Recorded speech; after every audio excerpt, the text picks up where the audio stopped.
Talia sits quietly while an older maid brushes her hair, complementing her angelic appearance. Sunlight pours through the large, ornate windows of the princess's quiet and spacious dressing room. The maid continues tending to Talia at her vanity, which is covered in various perfumes. The older maid remarks that Talia is the spitting image of the late Lady Centevere. Snap!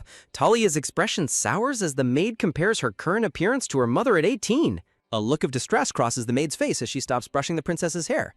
Talia turns with a sharp, icy glare, her eyes reflecting deep-seated resentment at the comparison.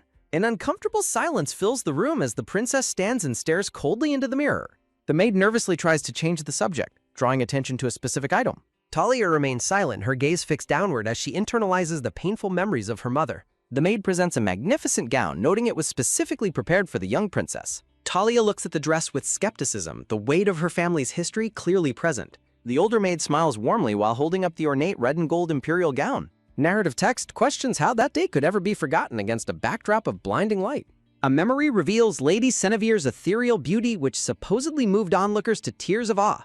The maid recalls how the emperor himself was completely captivated by Lady Cenevere's unparalleled grace. Talia curtly orders the maid to finish her preparations instead of wasting time with chatter. The princess now stands fully dressed in the regal red gown, appearing distant and cold. The maid marvels at Talia's beauty, calling her truly exquisite as she finishes the final touches. Talia looks at her reflection, the majestic red and gold dress emphasizing her status and isolation. Talia internally vows to be even more captivating than her mother as she touches her jewelry. She desires for every eye at the banquet to be fixed solely on her tonight. A close-up highlights the intricate gold necklaces and the elegance of the princess's bared shoulders. Talia stands in her full royal regalia, her blue eyes filled with a grim determination. Her hand suddenly grips a heavy, ornate gold candlestick as a dark impulse takes hold. With a sudden, violent motion, Talia swings the heavy metal object toward her own reflection. Wah! A sudden crash sounds as the maid recoils in horror while the mirror shatters. Shards fly as Talia walks away from the destroyed mirror, leaving the terrified maid behind. Talia remembers the words about her father's obsession with her mother, her eyes welling with tears. A symbolic image depicts the emperor's illicit affair, which ruined the lives of everyone involved. Talia declares she is tired of the mirror and looks away with an air of boredom. She imperiously demands a new mirror while standing amidst the broken glass on the floor. A hazy memory shows the emperor and Lady Centevere together under the light of a chandelier. Talia's fractured reflection in the mirror shard symbolizes her own broken and turbulent emotional state. Whoosh! A quick blur follows as the princess prepares to leave her room and face the court. Narrative text states that the past will not be forgotten as long as she still exists. A blushing official compliments Talia's magnificent look as they prepare to depart for the banquet. Tisk! Talia snaps at him to stop the nonsense and hurry to the waiting carriage. The golden light of sunset reflects off the carriage window as they leave the palace grounds. Talia sits alone in the carriage, her expression unreadable as she travels toward the Eve. Rattle. A sudden jolt sounds as the carriage bounces, the princess' focus remaining sharp and intense. Flicker. At the banquet hall, guests mingle and drink under the warm evening light. Embers drift through the dark air, reflecting the simmering tension building within the young princess. Dark red stains appear as Talia imagines the banquet being ruined by chaos and bloodshed. Rattle. The carriage wheel spins quickly across the stone path leading to the grand entrance. Rattle. The vehicle arrives at the palace, the carriage driver keeping a steady hand on the reins. Nibble. Talia bites her finger nervously as she prepares to make her grand spiteful entrance. Over a scenic sunset, Talia expresses her hope that a massive scene ruins the entire night. The scene fades into an oppressive dark mist as the princess's dark thoughts consume her. Talia's ornate red slippers step onto the banquet floor as the sound of distant whispering fills the air. A soft rustle follows the princess as she makes a grand entrance through the sunlit and crowded hall. A sharp humph sounds as Talia looks away from the court, her blue eyes filled with icy disdain. In a deep purple haze, the princess internally remarks, "It's like on the plague." A soft footfall sounds as Talia stops in the center of the palace facing a man in formal attire. The brown-haired man looks at her and asks, "What brings you here?" A soft shimmer sounds as Talia stares back blankly, her expression entirely cold and unreadable. The man appears visibly uncomfortable under the weight of the princess's sharp and unyielding gaze. Talia looks at him with boredom, thinking, must be another one of Ayla's brainless followers. A dark red glow emphasizes Talia's lips as they curve into a chilling and ominous smile. A sharp intake of breath sounds from the man as he recoils from the princess's intense presence. Talia maintains her predatory smile, her blonde hair and red gown glowing under the banquet lights. A sudden gasp sounds as Talia leans in close to the blushing man and asks, "Am I somewhere I shouldn't be?" Talia continues to loom over him, stating, "This is my father's palace and tonight's banquet is for my siblings." Talia fixes her gaze on him and asks, "Is there something wrong with me being here?" A quiet tremor sounds as the man blushes furiously, overwhelmed by the princess's sudden and aggressive proximity. Talia's profile is shown against a dark, scratchy background as her expression remains distant and entirely cold. A loud humph sounds as Talia turns her back on the flustered man and walks away. The empty royal balcony box stands silent, overlooking the golden light of the grand banquet hall. Talia stands alone near the food tables, her majestic red gown emphasizing her status and isolation. From a high vantage point, a voice from the balcony box asks, "Is she not here yet?" A dark splatter appears on the checkered floor, symbolizing the princess's increasingly violent and chaotic inner thoughts. A memory shows the black-haired Ayla suffering, with Talia noting that after the humiliation of the emetic, they likely won't see her today. Talia reflects, "It looked like her bright red heart was spilling out. I wish I could have really made it happen." Clenching her glass, Talia thinks of her rival, so she'd vomit up her very guts and die. A sudden click sounds as Talia watches the fallen girl, her thoughts filled with the word die. Talia stares with a chilling eye, thinking, "Just die already, Ayla. Please, never open your eyes again." A tall man with brown hair approaches Talia, saying, "It has been a while. You grow more beautiful with each passing day." Count Cedrin smiles warmly as he greets the princess, his refined appearance matching his polite manner. A soft touch sounds as the Count takes Talia's hand and kisses it with practiced noble grace. Talia asks if her mother sent him, to which he replies, "Her Majesty the Empress is always concerned for you, princess." He leans in, saying, "But even without a request, I wouldn't have been able to resist speaking to you. Just look around you." Dahlia's regal silhouette is shown against the bright ballroom, her presence drawing the attention of the entire court. The Count explains, "Every man in this room has his eyes on you. They wish they could approach you like I did, but they are suppressing that desire, since none of them want to get on the Crown Prince's bad side." Talia skeptically asks, "And you're the exception?" As he replies, "I've already been on his bad side for quite some time now." The Count explains that because of his reputation, he was given the task of escorting her, calling it a blessing in disguise. Talia looks at him and asks, "Did Mother ask you to rescue her poor eldest daughter who's acting like a black sheep?" The Count leads her forward, answering, "Her Majesty commanded me to ensure you fully enjoy the banquet." Count Cedrin gives a confident and charming smile as he prepares to lead the princess onto the floor. The Count bows low in the center of the hall, extending his hand to the young princess. Talia looks at his hand with a sharp, calculating gaze, her face bathed in a deep blue hue. "I'm so sorry you're feeling that way. Please know there are people who want to support you. You can connect with people at the Suicide and Crisis Lifeline by calling or texting 988. There's hope for things to get better."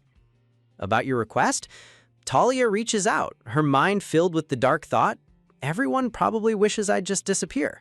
A soft rustle sounds as Talia takes the Count's hand, her expression remaining firm and serious. The two begin to dance together, their figures highlighted against the bright and flower-strewn background. Talia looks up at the Count during the dance, her blue eyes reflecting a mix of intensity and suspicion. As they spin across the checkered floor, Talia realizes with surprise he's quite skilled.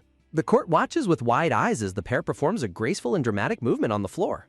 They continue their dance, surrounded by the judging and watchful eyes of the many silent noble guests. A soft glow sounds as a faint, rare smile finally crosses Talia's face during the elegant dance. As the dance ends, Count Cedron remarks, "It's a shame that your fun has been interrupted." Gareth and Ayla descend the grand staircase together, looking like the Empire's perfect royal pair. Talia watches the golden duo from the shadows, her blue eyes simmering with barely contained resentment. Text introduces Ayla and Gareth Rongirta, the smiling first princess and prince of the Empire. Congratulations fill the air as the royal siblings are swarmed by well-wishers in the banquet hall. Ayla graciously thanks the crowd for their kind words regarding the news they have all heard. Talia remains at the edge of the crowd, her presence a stark contrast to the celebration. She turns away, unable to stomach the sight of her sibling's success for another second. As gossip ripples through the room, Talia's eyes flash with fury while she commands herself to stop. Talia's mind fills with dark thoughts as she refuses to be compared to her golden siblings. A symbolic darkness swallows Talia as she imagines herself drowning beneath the light of the happy pair. Count Cedrin observes the scene, noting that the siblings seem to be ignoring the prince's presence entirely. Talia stands silently with the Count, the festive atmosphere of the food tables feeling worlds away. The Count asks the princess if she intends to offer her greetings to the pair first. He questions if that was her reason for coming, while Talia stares ahead with a cold expression. Quack! A sharp squeezing sound rings out as Talia's gloved hand grips her wine glass with force. Whoosh! Talia turns sharply toward the center of the hall as a new presence draws her attention. Her eyes widen in a sudden halt as she spots a familiar figure approaching the royal siblings. A man with silver hair and sharp blue eyes appears, exuding an aura of cold military authority. Barkis Sirkhan, the captain of the Rome Imperial Guard, makes a grand and imposing entrance. The court watches in anticipation as the captain moves across the floor toward the imperial family. Barkis approaches Gareth and Ayla, ignoring the princess who watches him with a piercing, intense gaze. Talia's expression remains fixed on the captain, her internal turmoil threatening to boil over at any moment. The captain's ornate uniform and steady hands signify his high status and unshakable loyalty to the crown. Barkis stands before the prince and princess, preparing to offer his formal respects to the celebrated pair. The captain bows deeply, extending his hand to Ayla in a gesture of profound respect and duty. Quack! The wineglass creaks under Talia's mounting rage as she watches the captain interact with Ayla. Ayla beams with joy, reaching out to accept the captain's hand as the court looks on admiringly. Talia's eyes burn with a violent intensity as she internally screams for Ayla to not touch him. A dark, violent impulse consumes Talia as she vows that Ayla must never lay a finger on Barkis. Shaking with rage, Talia ignores the Count's suggestion to leave the ballroom and instead doubles down. Tugak. A sharp click sounds as Talia steps forward, her voice a cold, flat refusal to retreat. The murmuring crowd parts in surprise as the princess begins her march toward the center of the room. Barkis and the royal siblings turn to face the approaching princess, their expressions shifting to wary confusion. Talia arrives before the group, her posture regal and her eyes fixed on her half-brother with disdain. Gareth greets her with a chillingly polite tone, addressing her as his respected and elder sibling. He continues his greeting with a mock-pleasant smile, acknowledging her presence as his dear wayward sister. Gareth notes with a sharp edge that he is glad she has finally recovered her health recently. He reminds her of the sorry state she was in when they last met, his words dripping sarcasm. Talia stares back with an unreadable eye, curtly thanking him for his shallow and insincere concern. Ayla watches the exchange with a serene and gentle expression that only further agitates the princess. Talia wonders how Ayla can look so peaceful knowing that Talia was the one who poisoned her. Her hand trembles as she regrets only using an emetic instead of a far more lethal poison. Talia's dark thoughts spiral into a desire for Ayla's death, regardless of the divine consequences she'd face. She continues her grim internal vow, believing she should have truly ended Ayla's life that day. Gareth's facade breaks as he demands to know how she dares show her face in such a vulgar state. He leans in, accusing her of playing the harlot to seduce his loyal subjects on her mother's orders. Talia finds his anger more human as she coolly remarks that his vulgar accusation is a bit harsh. The princess gestures to her gown, revealing it is the very dress her mother wore to meet the emperor. Sa. A chilling silence falls as Talia calls the dress meaningful, leaving Gareth visibly shaken by the implication. Talia twists the knife, asking her brother if he doesn't agree their father would have loved the look. The black-haired princess touches her companion's shoulder, remarking that his attire suits him perfectly. In the grand hall, the black-haired princess graciously thanks the gathered guests for their attendance. Standing beside her companion, the princess notes that today is an immensely significant day for her. As she addresses the crowd, her blonde sister watches her intently from among the guests. A focused gaze reveals the blonde woman's fixation as the official wedding date is announced. The gray-haired man stands tall beside the princess, presenting a united front before the court. Before departing on a pilgrimage, the princess informs her sister that today is their farewell. The princess expresses her gratitude for the opportunity to see her blonde sister one last time. Beneath the golden chandelier, guests are invited to celebrate the banquet held in the couple's honor. With a subtle smile, the blonde woman offers a blessing for her sister's future and upcoming nuptials. Observing the interaction, the gray-haired man's expression shifts into one of deep suspicion and anger. Chaos erupts as red wine stains the princess's white gown, leaving her stunned by the insult. Looking on with a cruel smile, the blonde woman declares her desire for her sister's ruin.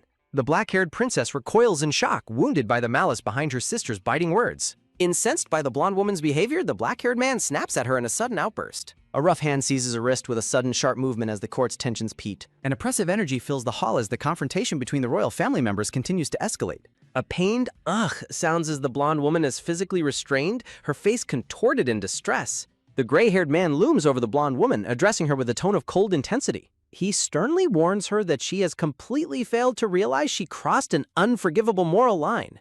He maintains a vice-like grip on her wrist, refusing to let her escape his cold scrutiny. A pained ah sounds as the blonde woman winces, struggling against the physical force being used.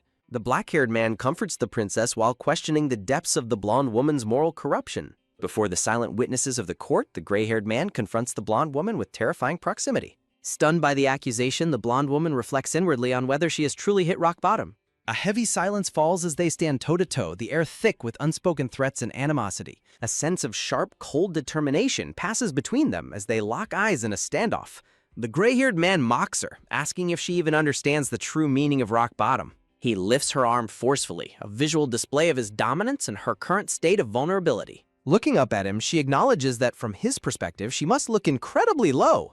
Despite the public humiliation, the blonde woman resolves that she is still far from reaching her worst. A brilliant blue glow emanates from her eyes, signaling a hidden depth of power and intent. An oppressive darkness looms as she contemplates the metaphorical quagmire waiting her in the near future. She envisions her eventual fall, certain that the gray-haired man will be the one to push her. Driven by spite, the blonde woman vows to at least leave scratch marks on his future before falling.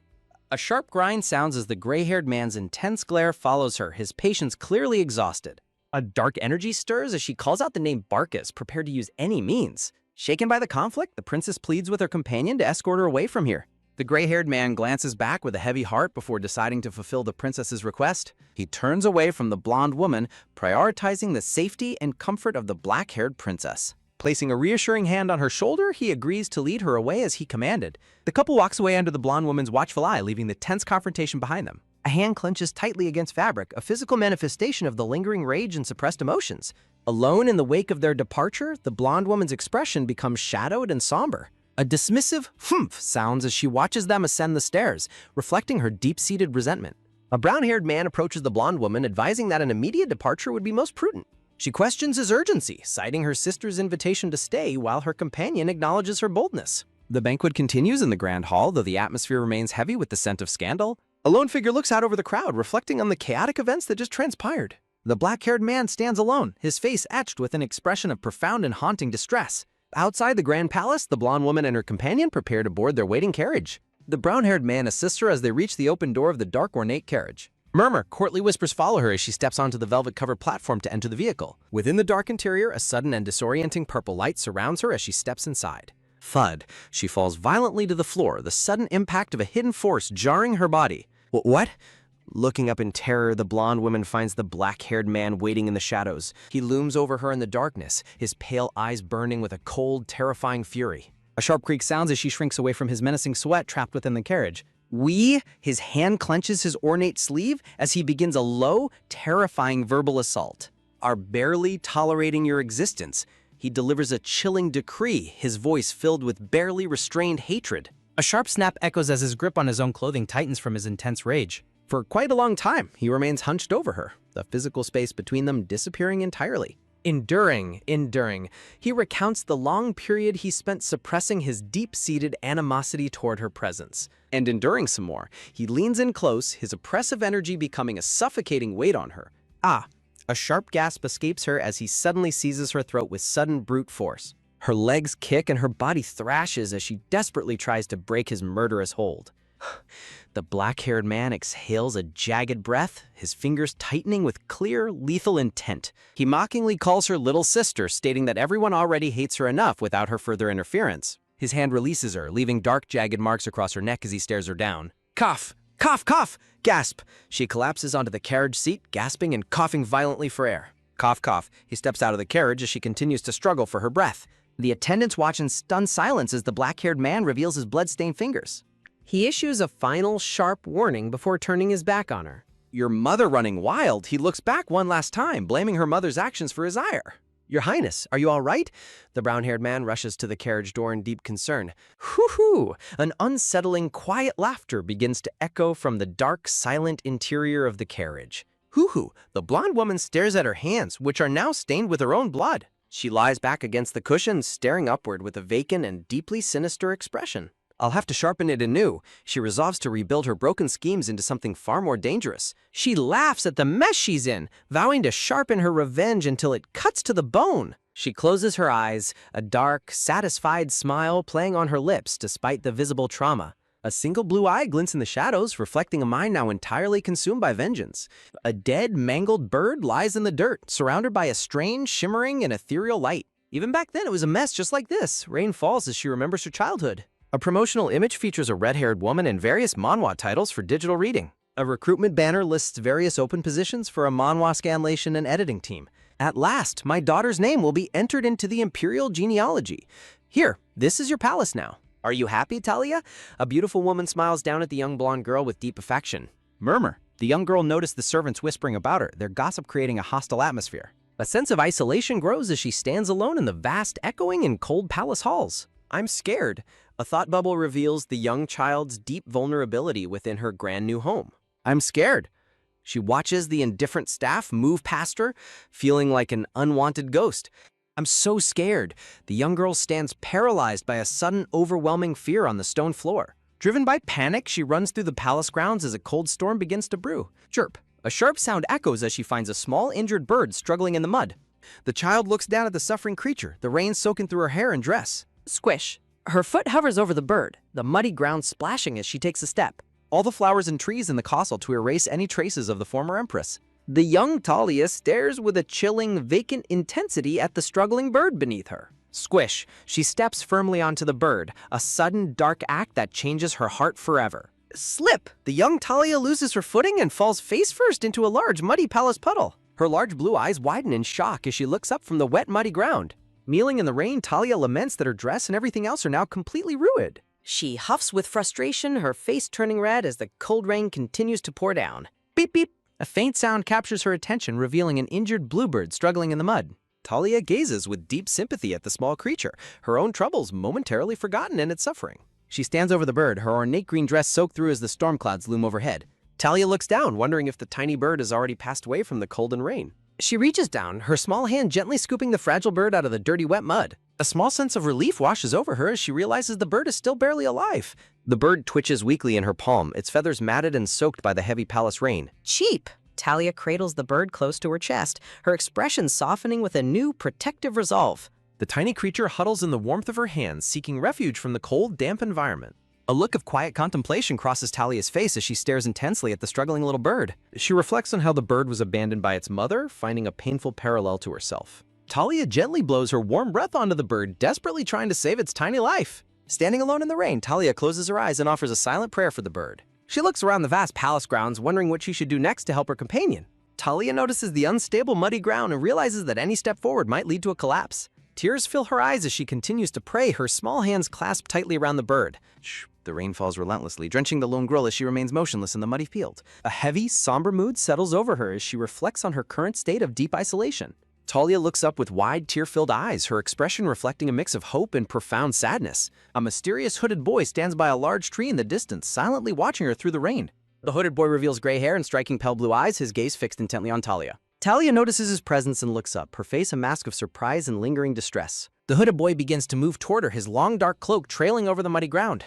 Talia's lip quivers as she stares back at him, still shivering from the cold and the dampness. He approaches her from the shadows, his silhouette looming large against the gray rain-filled sky. Tsk. Talia snaps at him with a sharp defensive expression, surprised by his sudden and silent arrival. The hooded boy steadies her, wondering what could have possibly driven her to this dangerous place alone. Splash! His boot lands firmly in the thick mud as he continues his steady approach toward her. Splash, splash! He walks closer, his expression remaining calm and unbothered by the worsening palace storm. He stops just a few feet away, his shadow falling over Talia as she remains kneeling. The hooded boy extends his hand, curtly commanding her to grab hold so he can help her.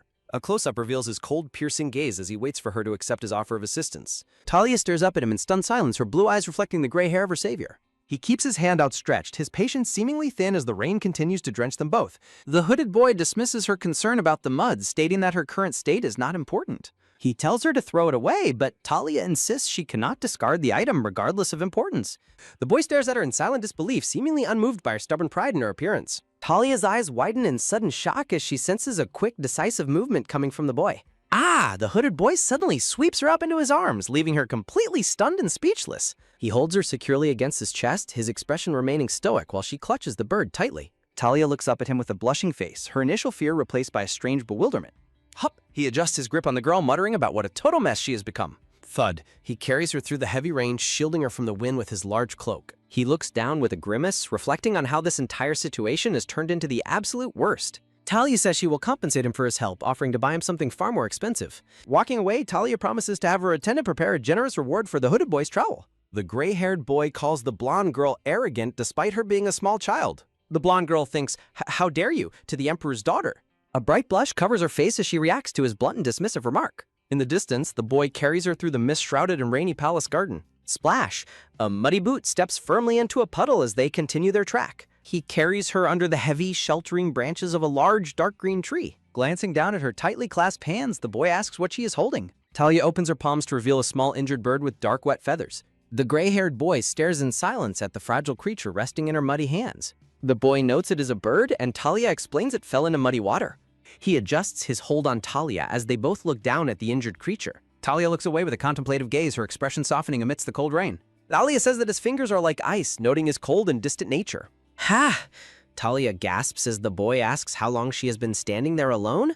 Surprised by his direct question, Talia stares up at him with wide, curious blue eyes. The gray-haired boy's expression remains unreadable, his eyes reflecting the stormy gray palace sky. Shh! The rain falls steadily through the thick green leaves of the trees above him. The two small figures stand isolated under the tree canopy in the vast palace grounds. Talia looks down, her face a mask of quiet sadness and vulnerability in the rain. A close-up reveals the boy's intense, pale blue eyes as he watches the blonde girl. He lifts her high against the clouds, a narrator asking what was seen from those eyes. Ah! A sudden flash of light accompanies a distant, frantic shout calling for the girl. Talia perks up, recognizing the voice of her nanny calling from somewhere in the garden. The nanny cries out for her in the rain, her voice filled with deep worry. Talia looks back toward the sound, her expression a mix of relief and lingering hesitation. Talia tells him she has to go now as he begins to set her down. The boy watches her with a calm, steady gaze, seemingly unbothered by her sudden departure. Raindrops cling to the vibrant green leaves of the tree before dripping to the ground. A single drop falls near Talia's face, shimmering in the light of the storm. The rain continues to soak the boy's gray hair as he waits for her to leave. Tweet, the small bird chirps weakly as it is cradled within their combined small hands. The boy kneels in the thick, wet mud to place Talia safely on her feet. He holds her steady for a final moment before she stands on her own again. Their feet sink into the soft, rain-soaked earth as they prepare to part ways. Talia reaches out, her hand brushing against the ornate fabric of her stained green dress. Brr, Talia shivers from the cold, stating that the temperature has dropped significantly. Talia stands near him, beginning to explain her reason for staying with him so long. Talia looks down shyly, her voice soft as she begins to offer a final explanation. Talia completes her thought, stating that he is warm despite the cold rain.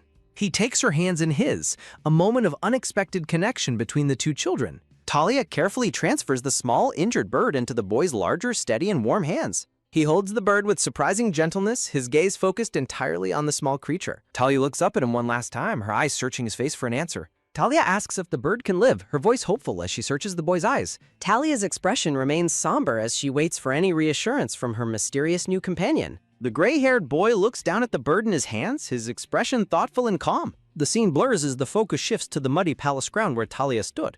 Talia runs toward the calling voice, her dress fluttering as she disappears into the trees. She stops for a heartbeat to look back, her blue eyes wide with a strange longing. The boy stands alone, the silver cross on his cloak glinting in the pale, rainy light. The gray-haired boy stands alone by the massive tree trunk as the rain fades. Talia looks up with wide, curious eyes, her expression softening after their brief meeting. A close-up captures the boy's calm, pale blue eyes as he watches the girl. Standing on the garden path, Talia wonders why the mysterious boy remains by the tree. A silver cross pendant rests against the boy's dark cloak, catching the dim light. A soft step sounds as Talia stands still on the path in her stained shoes. A sudden, sharp grab catches Talia's arm, making her jump in surprise as she is found. Her nanny finds her, demanding to know how long Talia has made everyone search for her. The nanny scolds Talia's filthy appearance, reminding her she's about to meet the Emperor. The nanny's heavy steps echo as she marches Talia away from the garden path. Talia reaches back one last time, her gaze lingering on the spot where they stood. The space beneath the tree is empty as the mysterious boy has already vanished. The grand gray spires of the Imperial Palace loom against a cloudy, mist-covered sky. Servants scramble through the halls, shouting directions as they move heavy crates for travel.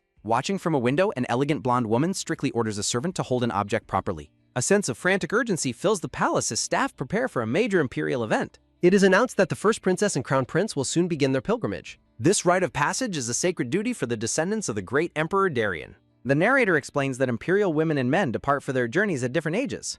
Workers load carriages and horses, finalizing the massive logistics required for the upcoming royal departure. Barkis, the gray-haired captain of the Imperial Guard, tends to his horse in the rain.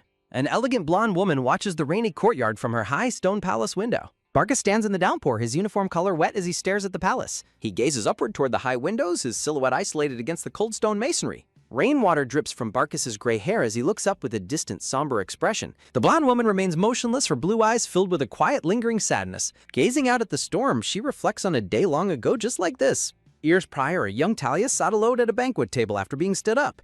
While eating, she thought about how much she regretted not following the gray-haired boy. Talia spent her childhood days wandering the palace gardens, hoping to find her savior again. Despite her constant efforts, the boy with the silver cross never returned to the garden. Brr. Talia shivers from the cold as she huddles under her dark blankets, feeling alone. She remembers the comforting warmth of the boy's hands during their brief rainy encounter. Adult Talia walks down a sunlit palace hallway, followed by an older, balding male attendant.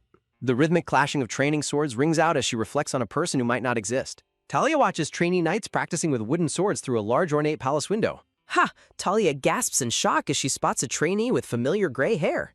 Talia points toward the training grounds and asks the attendant to identify the specific youth. The attendant explains they are noble trainees preparing to join the elite Imperial Guard. Talia focuses intensely on the gray-haired trainee, her expression a mix of hope and disbelief. She turns away from the window and begins walking quickly toward the training courtyard entrance. Sunlight streams through the high windows as Talia rushes through the hallway with newfound determination. Talia recalls that her father, the Emperor, has never shown any interest in her life. She admits to hating him for being the reason her mother was taken away. A younger Talia is instructed to begin learning imperial etiquette within a vast, dark library. She stands in the shadows, her expression blank as she accepts her rigid royal duties. The red-haired Emperor informs Talia that he has already arranged several tutors for her lessons. Noting that she looks exactly like her mother, he orders her to attend daily training sessions. Thud, thud, Talia's lonely footsteps echo through the hall as she walks toward her lessons. A final look at the palace window shows the soft light of the fading afternoon. Peering through the glass, young Talia watches the quiet palace grounds with a curious gaze. The courtyard remains silent and empty, a stark contrast to the busy hallways inside. Small and isolated, Talia stands before the massive window while the golden light fades. Her small hands tightly clutch a heavy, ornate book as she prepares for her lessons. Her small shoes tap against the floor as Talia walks quickly down the long corridor. She pauses at another window, the bright sunlight illuminating her wide, inquisitive blue eyes. Ha! Talia gasps as her gaze locks onto a familiar figure in the distance. Ha! Trainees clash their practice swords in the courtyard, their shouts echoing against the stone walls. Talia watches the intense training session from her vantage point, her heart beginning to race. The gray-haired boy helps a fellow trainee off the ground with a steady, practiced hand. He turns away to wipe his brow, his composure remaining calm despite the grueling exercise. Standing tall among the trainees, the boy holds his wooden sword with natural, quiet authority. A deep blush creeps over Talia's face as she recognizes her savior from that rainy day. Standing before the tall window, Talia reflects on seeing him every day during her lessons. The gray-haired boy focuses on his next sparring match, his profile sharp against the sunlight. Memories of the small bird they saved together flicker through Talia's mind like a dream. She wonders if the fragile creature survived, her eyes searching the boy's face for answers. A tall blonde woman in red approaches, asking what Talia is staring at so intently. The elegant woman stands with a graceful posture, her elaborate gown shimmering in the palace light. Talia stammers a confused response, clearly surprised by the woman's sudden and regal presence. A heavy footstep sounds as the blonde woman turns toward the courtyard with a knowing look. In the courtyard below, the gray-haired boy continues his training, surrounded by other noble youths. Looking down at Talia, the woman asks the young girl if she wants that specific child. A grand crest identifies the gray-haired youth as Grand Duke Sirkhan, a noble of high rank. Talia admits she knew he was high-born, but his actual title exceeds her initial expectations. Sunlight bathes the hallway as the woman looms over Talia, their silhouettes casting long shadows. A close-up of the woman reveals a striking beauty matched by a calculating cold gaze. Talia's face turns a bright crimson as the woman gently lifts her chin to examine her. The blonde woman leans down, her presence overwhelming the small girl in the quiet hallway. Mwah! The woman plants a playful kiss on Talia's cheek, leaving the child utterly stunned. A dark, heavy atmosphere settles over the scene as the tone shifts to something more serious. The woman's jewelry glints as she rests a hand near the girl's trembling, curly hair. Outside, the trainees continue their relentless practice, unaware of the conversation happening above them. The woman tells Talia that if she truly desires the boy, she could give him to her. She continues her chilling offer, suggesting she could present the boy to Talia as a gift. The woman's smile remains flawless, yet her eyes betray a deeper, more manipulative intent. Leaning in close, she clarifies that such a significant gift would certainly not be for free. The blonde woman grips Talia's shoulders, her smile widening as she waits for reaction. On a nearby table, Talia's lesson book lies closed, the afternoon sun reflecting off its cover. Ha! Talia gasps in shock, her face burning with a mix of embarrassment and fear. A sudden motion shows Talia grabbing her book and turning away from the blonde woman. A sharp tap sounds as Talia's shoe strikes the floor while she begins to flee. Her rapid footsteps echo through the grand hall as she runs away from her mother. Talia's mind is a whirlwind of confusion as she wonders why she is running away. She continues her frantic retreat, her hand clutching her book tightly against her small chest. Gasping for breath, Talia continues her flight through the palace, her heart hammering in her ears. She recalls how much she longed for her mother every night when she was alone. Talia admits that looking into those eyes now makes her feel truly and deeply frightened. She remembers enduring the world's scorn in the Terran household because her mother was there. Now her mother is the Empress, standing distantly beside the red-haired emperor in the sunlight. The narrator reflects on her strange mother and the unfamiliar people surrounding her.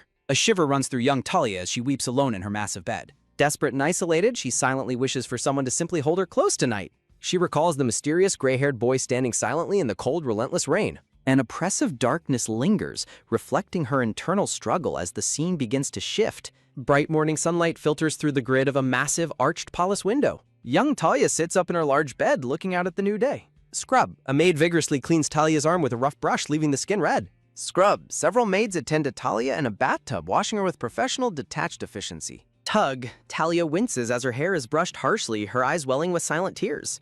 Yank, the maid continues styling Talia's blonde hair with forceful, unyielding movements. Talia sits motionless in a high-backed chair while the maids finalize her royal appearance. Dressed in an ornate purple gown and floral crown, Talia looks every bit the princess. Her small figure is dwarfed by the massive carpeted corridors of the imperial palace. A maid wonders where the girl went, while another assumes she will eventually return. Talia discovers a small rabbit nestled among the vibrant, blooming flowers in the palace garden. She continues her solitary walk, her elegant dress brushing against the perfectly manicured stone path. Peek, Talia hides behind a large tree trunk, her curious blue eyes scanning the surroundings. Tap tap, her footsteps echo as she walks beneath a series of grand architectural arches. Shimmer, A brilliant flash of sunlight reflects off the trees, momentarily blinding the young girl. Talia shields her eyes, looking upward as the bright sky transitions above the garden. She notes that she has even developed blisters on her feet from her constant wandering. A look of quiet sorrow crosses her face as she pauses during her lonely journey. She wonders why she is so fixated on the boy when they only met once. Talia tries to dismiss her thoughts, but her heart refuses to let the memory go. A final echoing no resonates within her mind, confirming her deep and unshakable obsession. She vividly remembers the day it poured rain and her life changed forever. She acknowledges that he could have easily ignored her, yet he chose to help her. She recalls him ruining his fine clothes by climbing into the muddy pit for her. The memory of him lifting her out of the mud remains her most cherished moment. She remembers the gentle way they held the injured bird together in their cupped hands. Looking at the sky, she admits that even that brief encounter was more than enough. The wind rustles through the lush green leaves as she reflects on her current path. Talia stands in the shadows, questioning whether she should just turn back and give up. Suddenly, her gaze locks onto a familiar figure moving through the distant trees. The boy with the gray hair walks away from her, his dark cloak billowing slightly. He continues walking through the white garden path, unaware of her presence behind him. Pavam! Talia's eyes widen in absolute shock as she realizes her search is ended. From high above, the two small figures appear isolated on the expansive, spiraling stone path. The gray-haired boy's profile is calm and focused as he moves with quiet purpose. He walks away, his silhouette framed by delicate white flowers as the distance between them grows. Talia's face flushes a deep pink, her expression filled with a mix of joy and urgency. Run! Talia begins to sprint across the garden, her floral crown bouncing with every step. She watches him move further away, her heart hammering as she tries to close the gap. She reaches out a trembling hand, but he remains a distant and untouchable figure. Panting heavily, she wonders where he could be rushing to in such a hurry. Talia trips over her long gown, her hands flying out as she loses her balance. She looks up in surprise, her breath catching as she tries to recover her footing. Gone. The path ahead is completely empty as the mysterious boy has once again vanished. Talia stands alone in the quiet garden, her eyes wide with a lingering, dazed realization. Talia leans against a thick tree trunk, her purple gown rustling softly against the wood. She sinks to the ground, head bowed in deep sorrow as shadows dance across her. Sunlight filters through the vibrant green canopy above, casting a dappled light over the quiet garden. Talia peers out with wide blue eyes, her curious gaze fixed on a scene unfolding nearby. Sitting curled at the tree's base, she watches the light shift through the garden's leafy branches. She remains motionless in the grass, her gaze searching the bright open space for an answer. The garden path opens to a grand fountain surrounded by lush bushes of golden yellow roses. Under a vine-covered gazebo, Talia spots Barkus sharing a quiet tea with a black-haired girl. Talia stares in frozen silence, her breath catching as she observes the peaceful interaction from afar. The black-haired girl gestures excitedly, a bright, friendly smile lighting up her youthful face during tea. Barkus listens with a calm, patient expression, his gray hair catching the soft garden light. He maintains a steady, gentle gaze while focusing entirely on the young girl seated before him. A sudden throb of pain hits Talia's heart as she watches the two share a moment. An absolute, crushing refusal echoes through her mind, leaving only the word no in the darkness. From above, the garden paths converge like a cross, isolating the small figures in the greenery.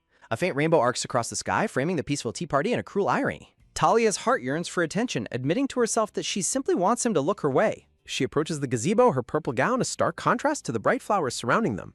Nervously, Talia tries to steady her breathing, whispering to herself that she is going to be okay. Talia offers a shy, hopeful smile as she finally stands before the older boy and girl. The three children stand in the grass, a heavy and awkward silence settling over the group. Talia looks up with wide, pleading eyes, hoping to be recognized by the boy she admires. Barkus reflects on their first encounter, admitting he must have looked incredibly messy during that rainy day. A sudden piercing scream erupts as the black-haired girl covers her face and begins to weep.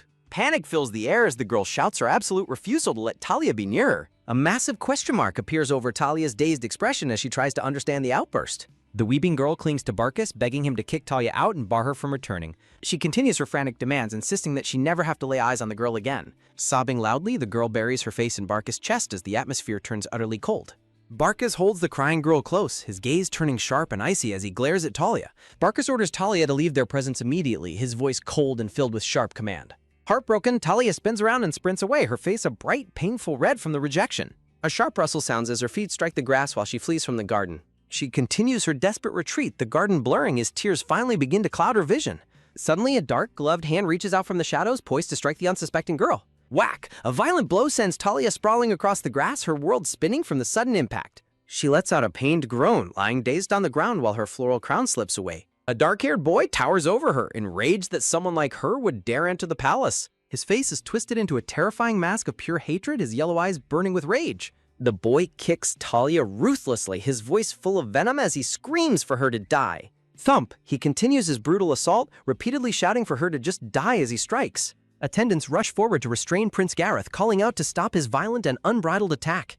Gareth shouts for the filthy illegitimate child to disappear from the world while Talia cowers in terror. Servants explain that Gareth is rightfully furious since Empress Bernadette only passed away 6 months ago. While standing alone, Talia overhears a maid tell another to be quiet about the prince's fury. She stares out the window with a heavy heart, her small frame weighed down by palace secrets. Talia realizes that the 2 hostile children she encountered are actually her own half-sister and brother. She recalls how her mother arrived at the palace and immediately erased all traces of the former empress. The memory of the sun-drenched garden and the happy tea party feels like a distant, painful dream. Rain begins to fall over the palace, casting a gray, somber shroud over the entire imperial estate. A sudden, sharp swish sounds as the heavy, patterned blue curtains are drawn open. Talia sits hunched on her large bed, the vast room feeling cold and increasingly unwelcoming. Looking down at her lap, the girl quietly whispers the name of Barkis Leto Sirkhan. A genealogy chart reveals that the former Empress Bernadette and Barkis were distant relatives, and as she notes the former Empress cared for him, Talia reflects on only recently learning his name. A distorted, glitching memory of Barkis' face and sharp blue eyes flashes through her mind. Talia recalls the trauma of physical abuse, screaming in pain as she was called a filthy bastard and told to disappear. Clinging to her knees, she questions why she should be the one to feel guilty. She hides her tear-streaked face, weeping because she truly understood nothing about the palace's dark politics. Her small, isolated figure is dwarfed by the massive ornate bed as she cries herself to sleep. She remembers the cruelty of bathwater that remained ice-cold no matter how much she shivered. The memory of a maid's rough, calloused hand scrubbing her skin raw still stings with bitterness. Faceless, looming figures with glowing eyes represent the overwhelming hostility she faces within the imperial walls. Empress Cenobir embraces her daughter, telling Talia that she is a product of true love and should never care about what anyone else says about her. While standing alone on the grand staircase, Talia halts as she overhears a maid claim that the former empress didn't deserve to die in such agony. Maids gossip about her, claiming Talia is not a real princess but the result of a filthy affair, while another questions if they are going too far. Talia peeks from behind a massive stone pillar, her heart sinking as the cruel whispers continue. Overwhelmed by the insults, she leans against the cold wall and lets out a silent, pained cry.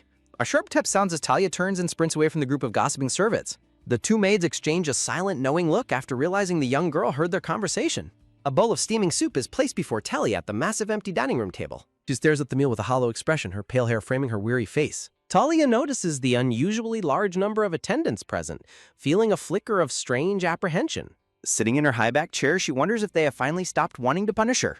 A soft clink sounds as Talia eats, wondering if the servants are starting to forgive her for existing while she enjoys the meal. Munching quietly, she takes a small, cautious bite while testing the flavor of the soup.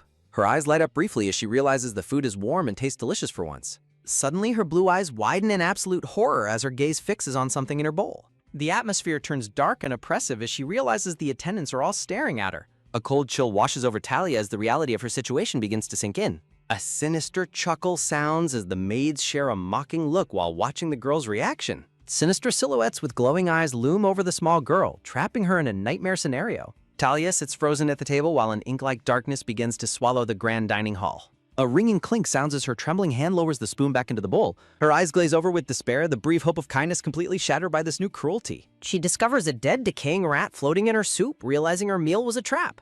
Swirling shadows of deep purple and black reflect the internal trauma and disgust she feels. Back in her room, Talia gags and weeps into her hands, unable to escape the horror. She reflects on how she must fight hunger in the most luxurious palace because her food is constantly being tampered with. A somber darkness settles over the scene, marking the passage of more agonizing days of isolation. Sitting on her bed and looking pale, Talia is asked how she ended up looking so terrible. Empress Cenobia stands tall in her elaborate teal gown, her expression one of detached royal elegance. The Empress's heavy makeup and jeweled crown highlight her status, but her gaze remains sharp and cold. Talia begins to cry again, her small frame trembling as she looks at her mother.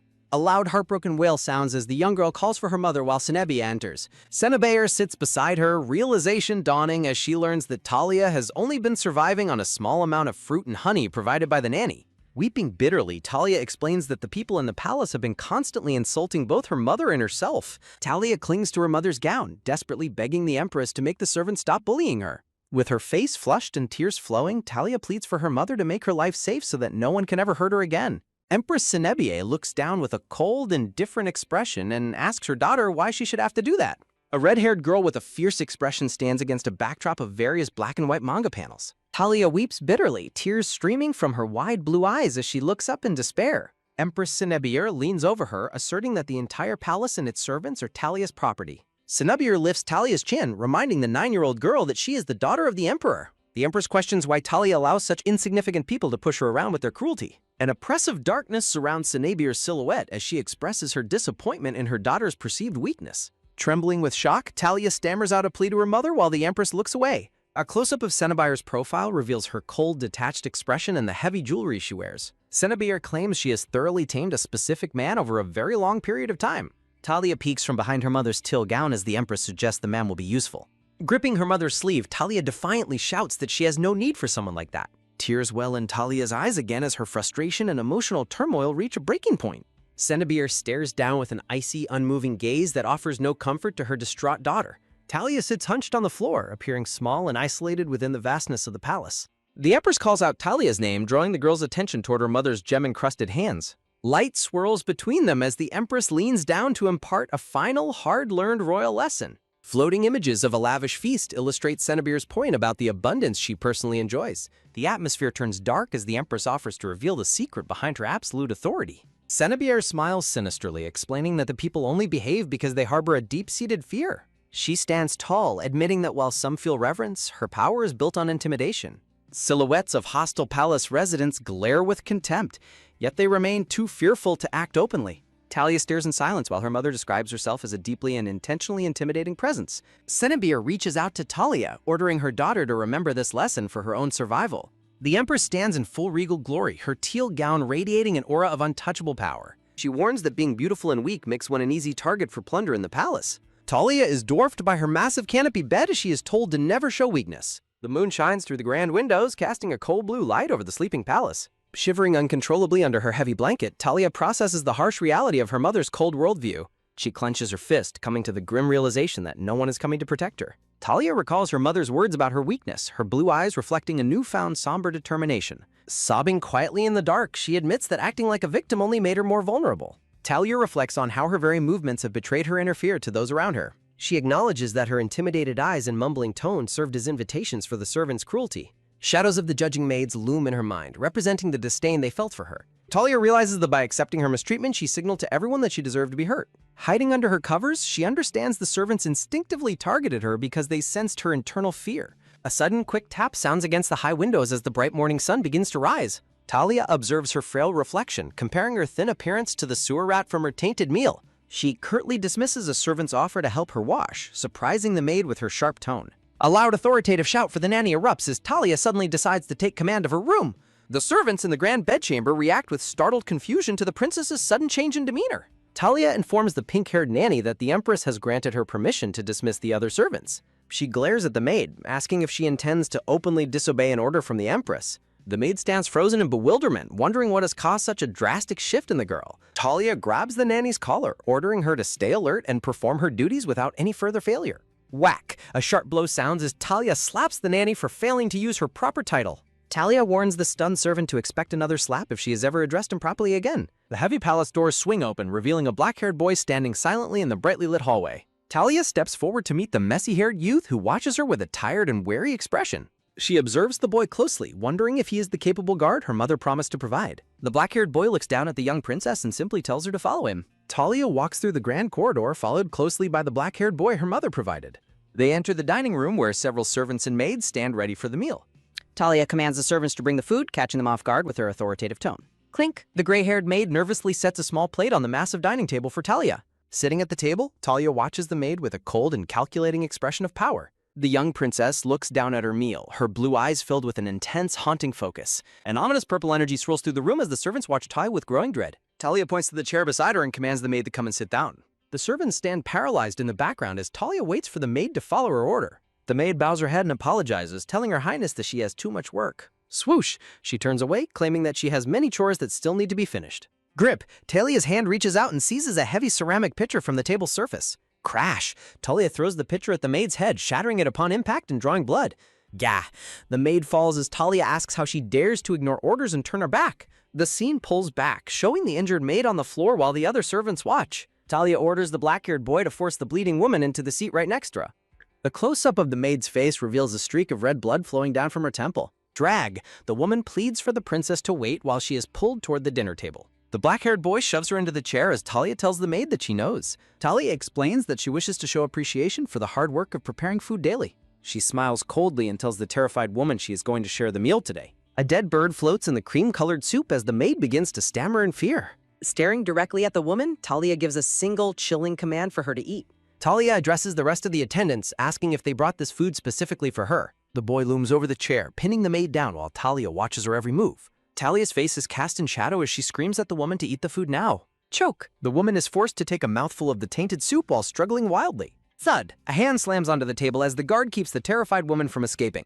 Ugh! The maid gags and coughs while being forced to swallow the contents of the bowl. Talia warns that the woman will not leave the room unless every single bite is finished. The maid cries out and begs for mercy as she looks up at Talia's cold face. Talia orders the woman to shove the rest of the meal into her mouth if she understands. Trembling and weeping, the gray-haired maid sits hunched over the bowl in the grand dining hall. Clatter! A close-up shows hands gripping the silverware as the maid prepares for the next bite.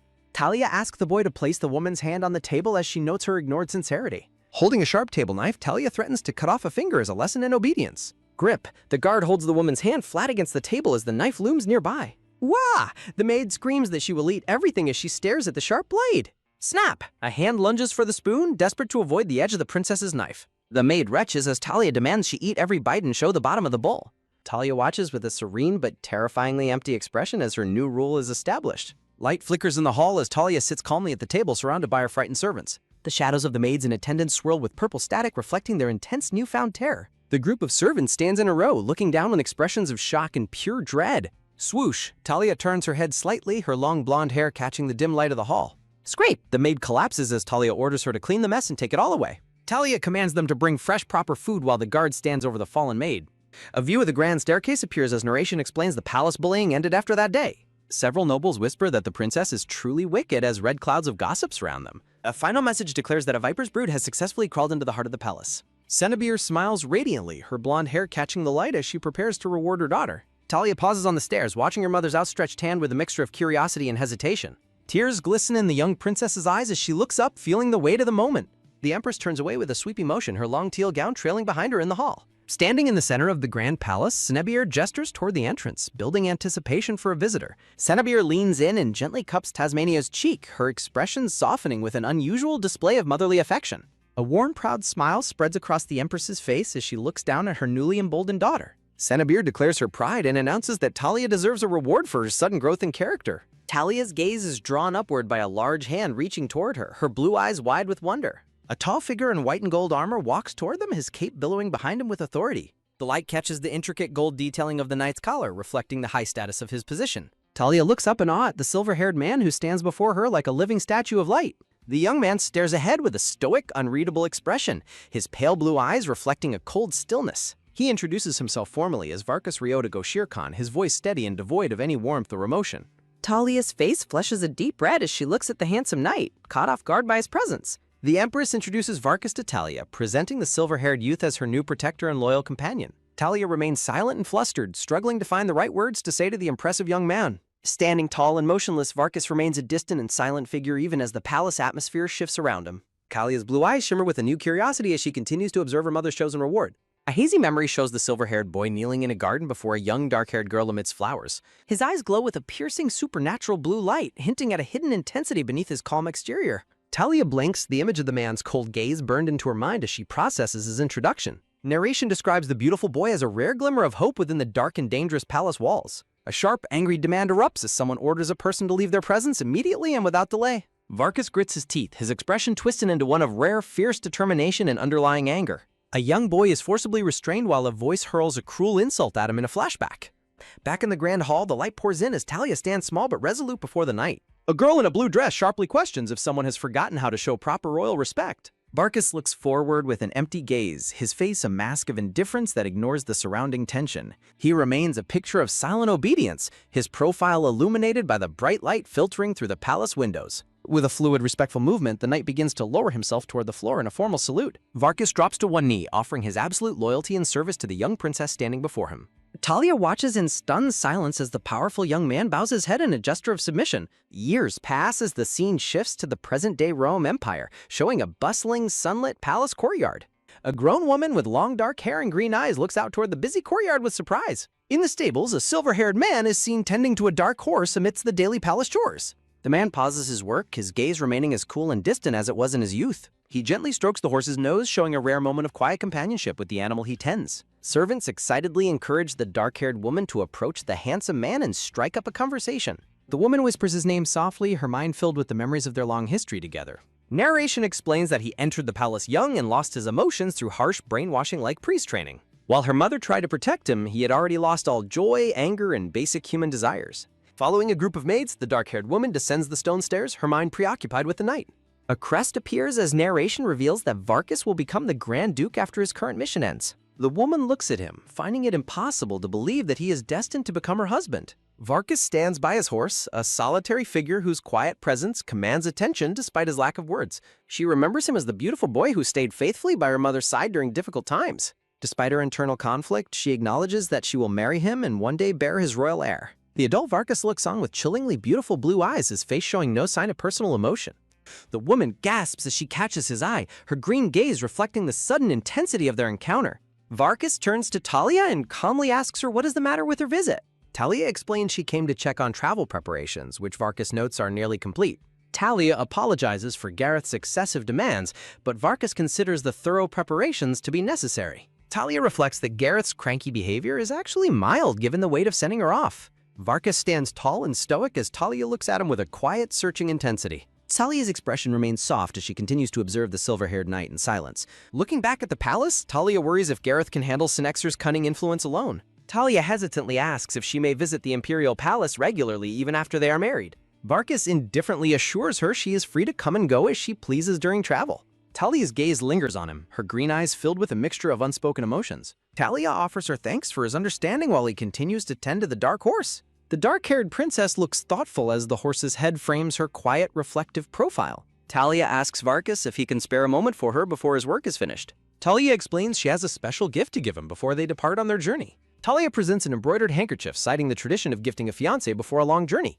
Varkas looks down at the gift and humbly declares that he is unworthy of such kindness. Talia blushes while telling Varkas that she will cherish his acceptance of her handmade gift. A sudden loud shout interrupts their quiet moment as a servant calls out for the commander.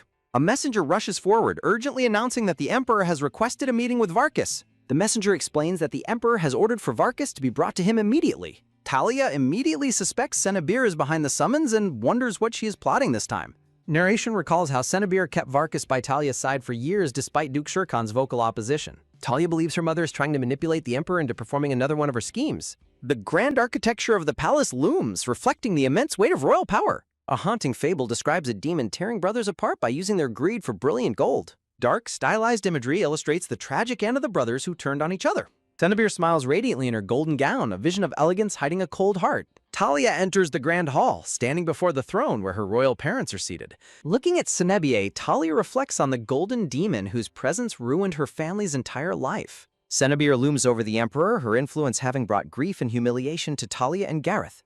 Talia approaches the dais where her father watches her with a cold and unreadable gaze. Talia notes that Azeroth, the Emperor's young son, now directly threatens Gareth's position in the Empire. Cenobir's hand clenches as she mentally dismisses Talia as a worthless brat not worth her hostility. Narrowing her eyes, Cenobir focuses her attention on the importance of her own son, Azeroth. Attendants bow deeply before the young Prince Azeroth, acknowledging his growing status in the Empire. Cenobir sharply asks Talia why she is failing to show the proper courtesy before the Emperor. Talia bows and explains she came unannounced because she had a strong desire to see him. The red-haired Emperor stares down at his daughter with a look of utter cold detachment.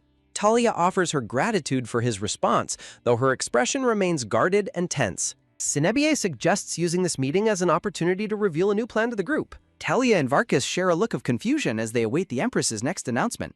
The Emperor invites Varkas and Talia to listen closely to his new imperial command. The Emperor declares that Talia will be joining the pilgrimage alongside Varkas, ordering preparations for her. Talia is visibly taken aback by the sudden order, her green eyes widening in surprise. Talia questions the decision, noting that pilgrimages are traditionally reserved for members about to be married. Talia demands an explanation as to why the Emperor is insisting on sending her away now. Cenobir smiles knowingly and implies that Talia's own wedding might be happening much sooner than expected. Talia stands in shock at the news, her mind racing at her mother's sudden revelation. Varkas remains perfectly still, his cold blue eyes betraying no reaction to the life-changing announcement. The assembly stands in the sun-drenched throne room as a new, uncertain chapter begins.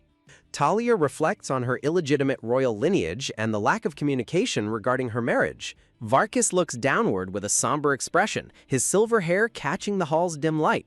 Narration explains the proposal is recent and being viewed positively by the Emperor and Empress. Cenobie, the blonde Empress, asks who the lucky individual chosen for the marriage arrangement is. Standing small beside the knight, the dark-haired princess awaits her mother's revelation in the hall. The Empress smiles radiantly with her eyes closed, projecting an aura of deceptive royal grace. Looking at the knight, Cenobie notes that he has likely heard the suitor's name before. A portrait reveals Count Verdun Sarian, head of House Sarian, as the intended husband. Shock ripples through the room as both the princess and her knight process the unexpected news. Talia is horrified to realize the suitor is her mother's former lover, deepening her despair. A memory depicts Cenobie and Verdun Sarian together amidst a blooming garden of pink roses. Talia recalls the man escorting her mother at a banquet, her horror reflected in her eyes. The red-haired emperor watches the scene unfold from his throne with a cold, outstretched hand. Talia and Varkas stand before the throne as the emperor confirms his decision as final. A sudden movement catches Talia off guard as the silver-haired knight begins walking away. Following him, the dark-haired princess wonders if she is truly meant to be discarded.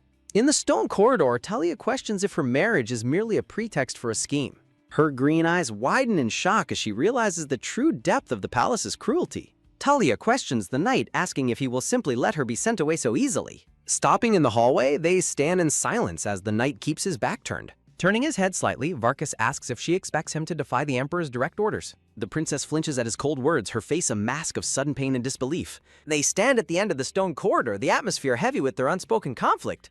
Varkas declares that obedience has always been the only path available to him since the beginning.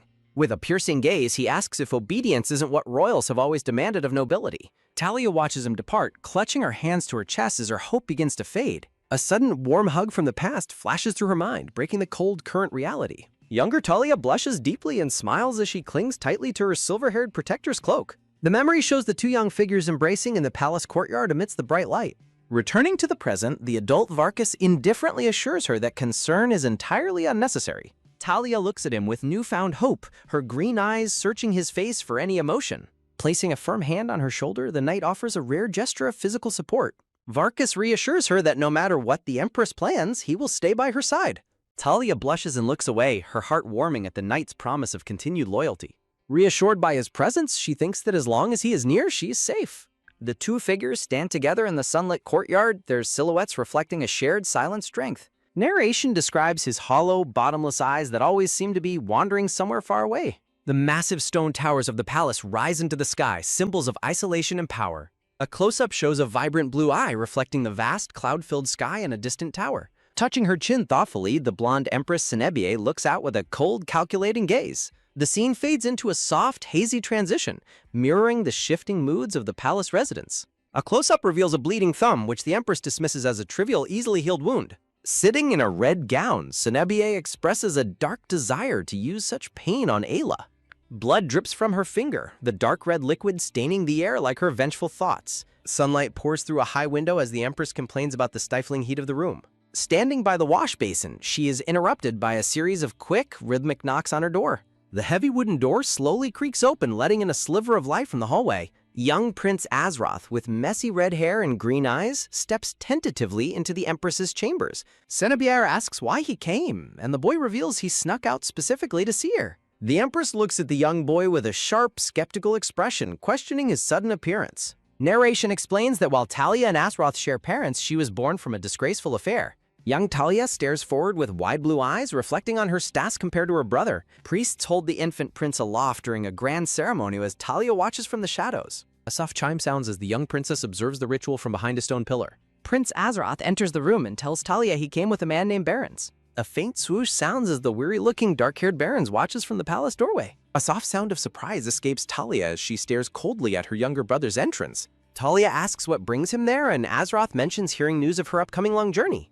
Talia's expression shifts to one of deep suspicion as she questions the news of her journey. A sudden flinch shakes Azroth as he senses the growing tension in his older sister's reaction. Standing tall in her ornate red gown, the blonde princess looms over the small red-haired boy. Talia bursts into loud, mocking laughter, which causes the young prince to look at her bewildered. Talia narrows her eyes and asks the boy what else their mother said about her future. Azroth explains that a man named Count Sarian has sent a proposal for her to marry. A light scuff sounds as Azroth shifts his feet, his shoes clicking against the stone floor. The dark-haired Baron stands behind the boy, both appearing confused by the princess's intense, angry reaction.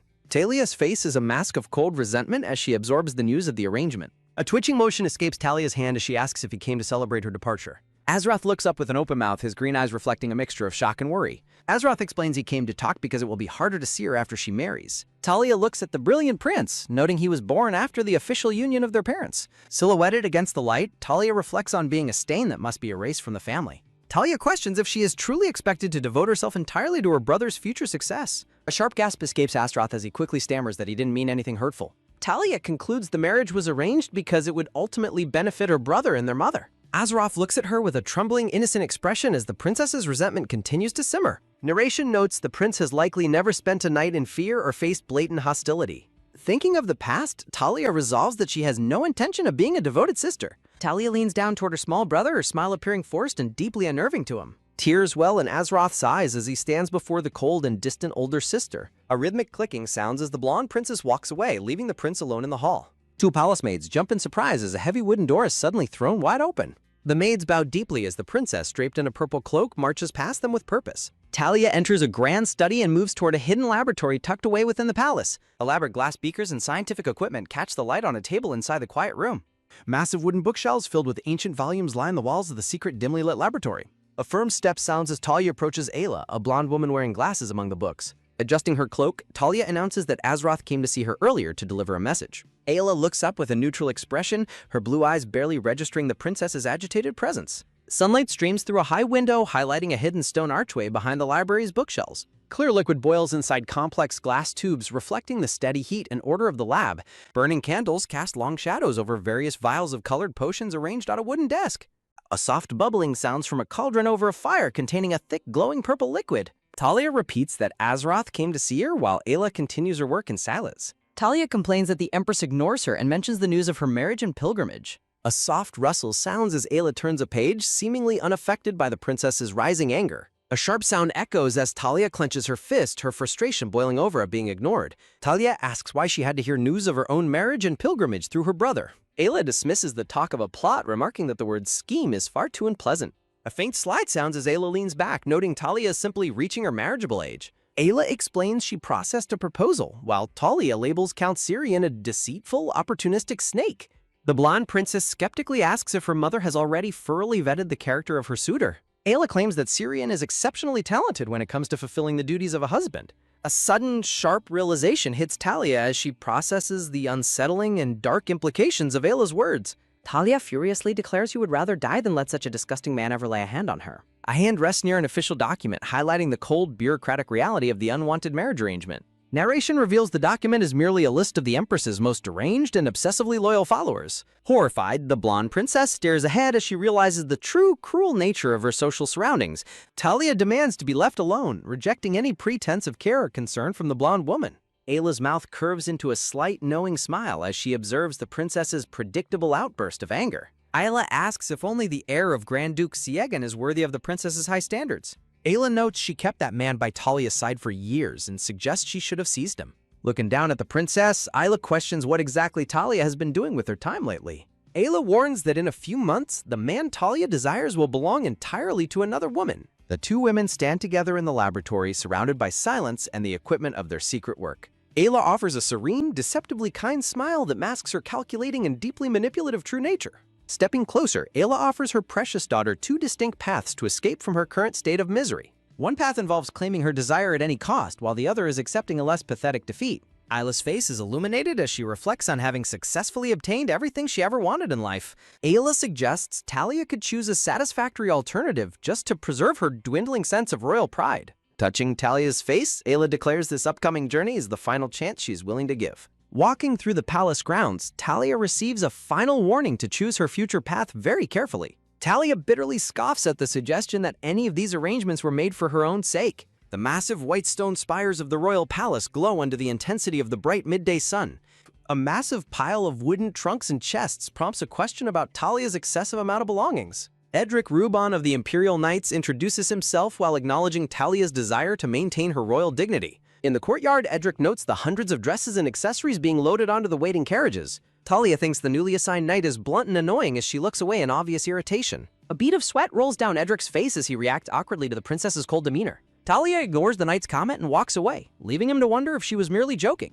Looking into an open jewelry box, Talia decides her current gems aren't enough to outshine A-list status. She contemplates stealing her mother's diamond necklace or entire jewelry box to secure her own visual prestige. Talia reviews her staff list, rejecting mages and soldiers to avoid having her mother's fanatics nearby. Although she dislikes the servants, Talia insists on a large retinue to avoid appearing socially insignificant.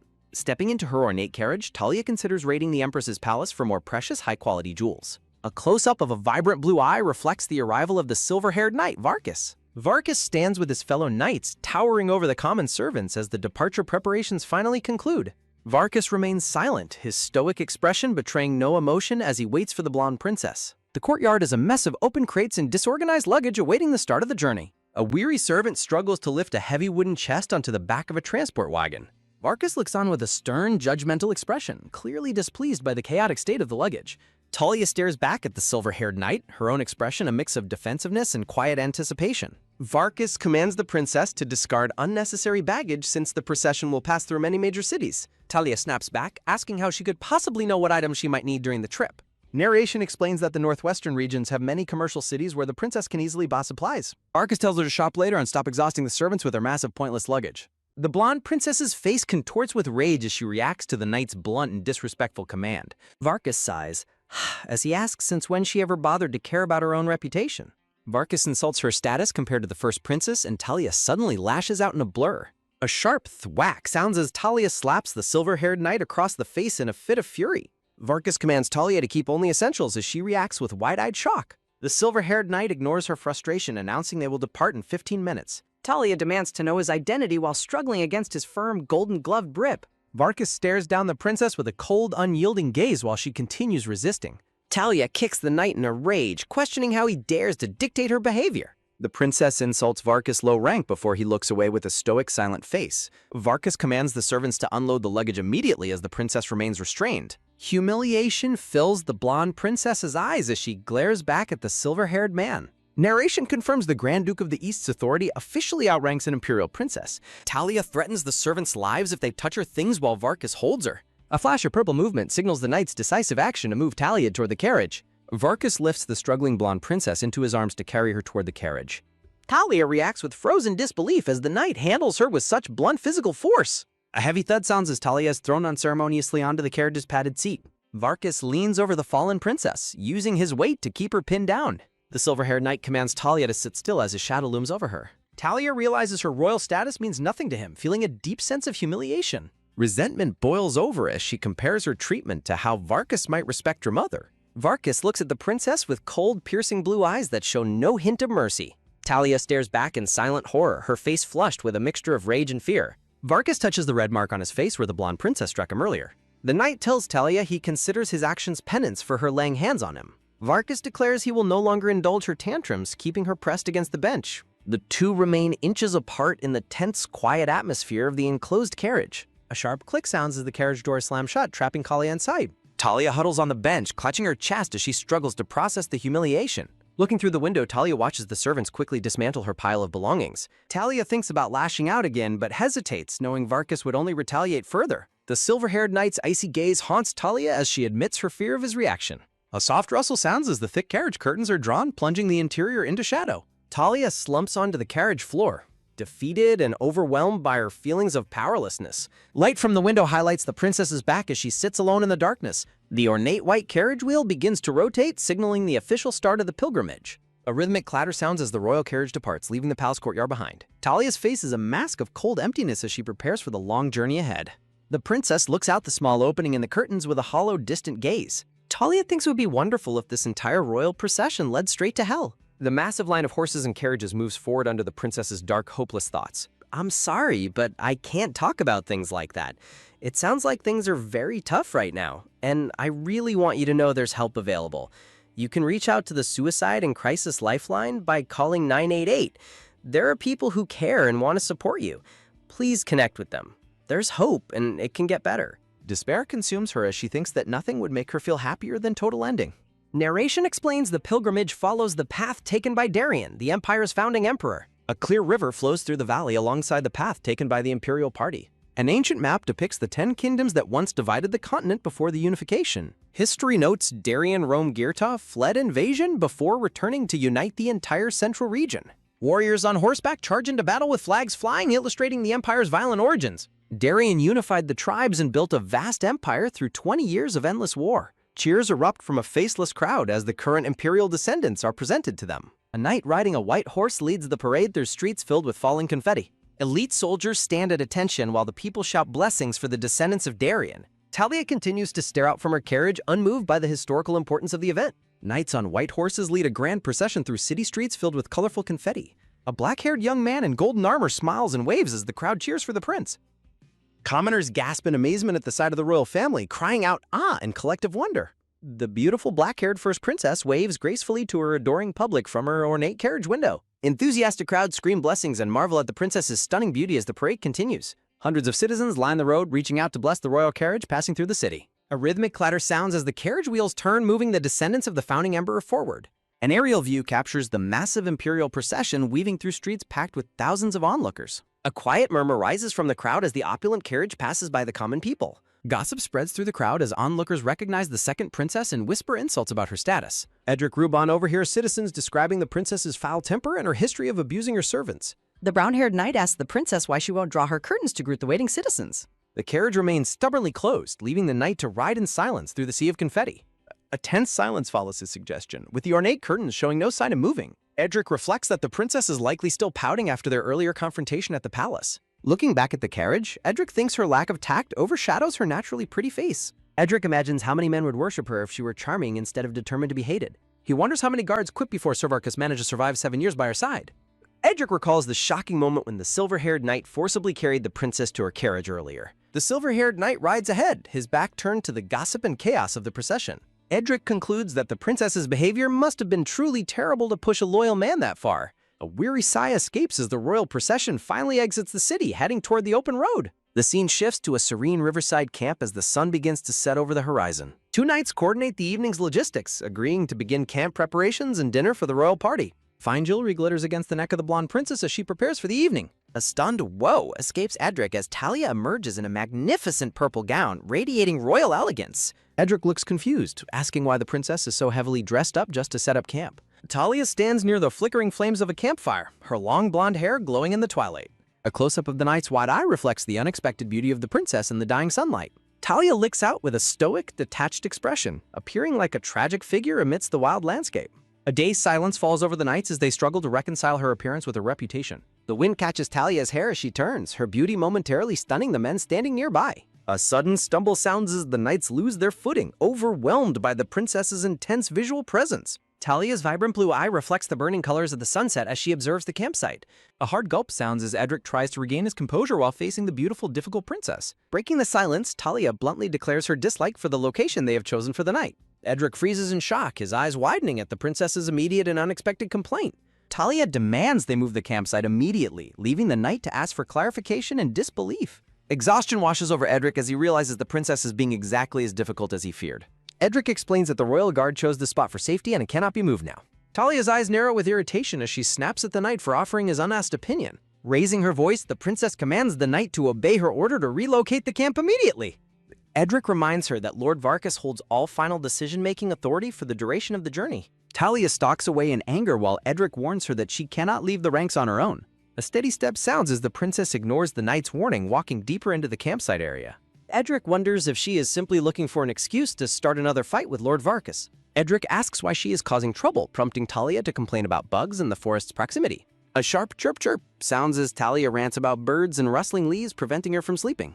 Talia glares at the knight, her patience exhausted by the natural noises of the riverside environment. Edric struggles to explain the necessity of adapting while dealing with his own fresh insect bite. Talia demands to move the campsite, but Edric argues that the exhausted man cannot wander for a new spot. Staring coldly, Talia listens as Edric tells her to stop being childish and return to the carriage to rest. A sharp slap sounds as Talia strikes Edric across the face, her long blonde hair swaying with her fury. Edric is stunned as Talia questions his audacity to give her orders, his face bearing the mark of her blow. Talia grabs Edric's collar, declaring she is the Emperor's daughter and that he exists only for her personal convenience. Talia menacingly promises that if she orders him to walk all night, his fate is to walk until the dawn. Talia releases her grip on the knight's collar with a dismissive swipe, turning her back on his shocked expression. Edric stands dazed as the princess stalks away toward the tents, her elegant purple gown trailing through the campsite. Edric wishes he could throw her into the carriage as Varkas did, lamenting his lack of authority over her. Edric wonders if he can survive the princess's atrocities for the remainder of their long and difficult journey. Talia glares at the surrounding servants who flinch in visible terror as she passes through the camp in a rage. Talia feels her heart race as she thinks about confronting Varkas, recognizing that his reaction will be quite different. Talia reflects on the need to create physical distance between campsites to hinder her mother's spies from scheming. Talia walks past a grazing horse toward a large tent marked with imperial banners as night finally settles in. The interior of the tent is sparsely furnished with a simple bed and a white partition curtain dividing the space. Entering the tent with a haughty air, Talia repeats her demand for the campsite to be moved immediately. Talia pulls back the partition curtain with a determined rustle, intent on finding the silver-haired knight in charge. Talia confronts a shirtless Varkas, accusing the Imperial Guard of showing a total disregard for her royal hierarchy. Varkas stands bare-chested and wet, drying himself with a towel while meeting the princess's gaze with cold indifference. Talia lets out a soft ah as she is momentarily stunned by the sight of the knight's muscular bare torso. Varkas reflects that seeing her this defenseless is a rare sight since he disciplined her at age 14.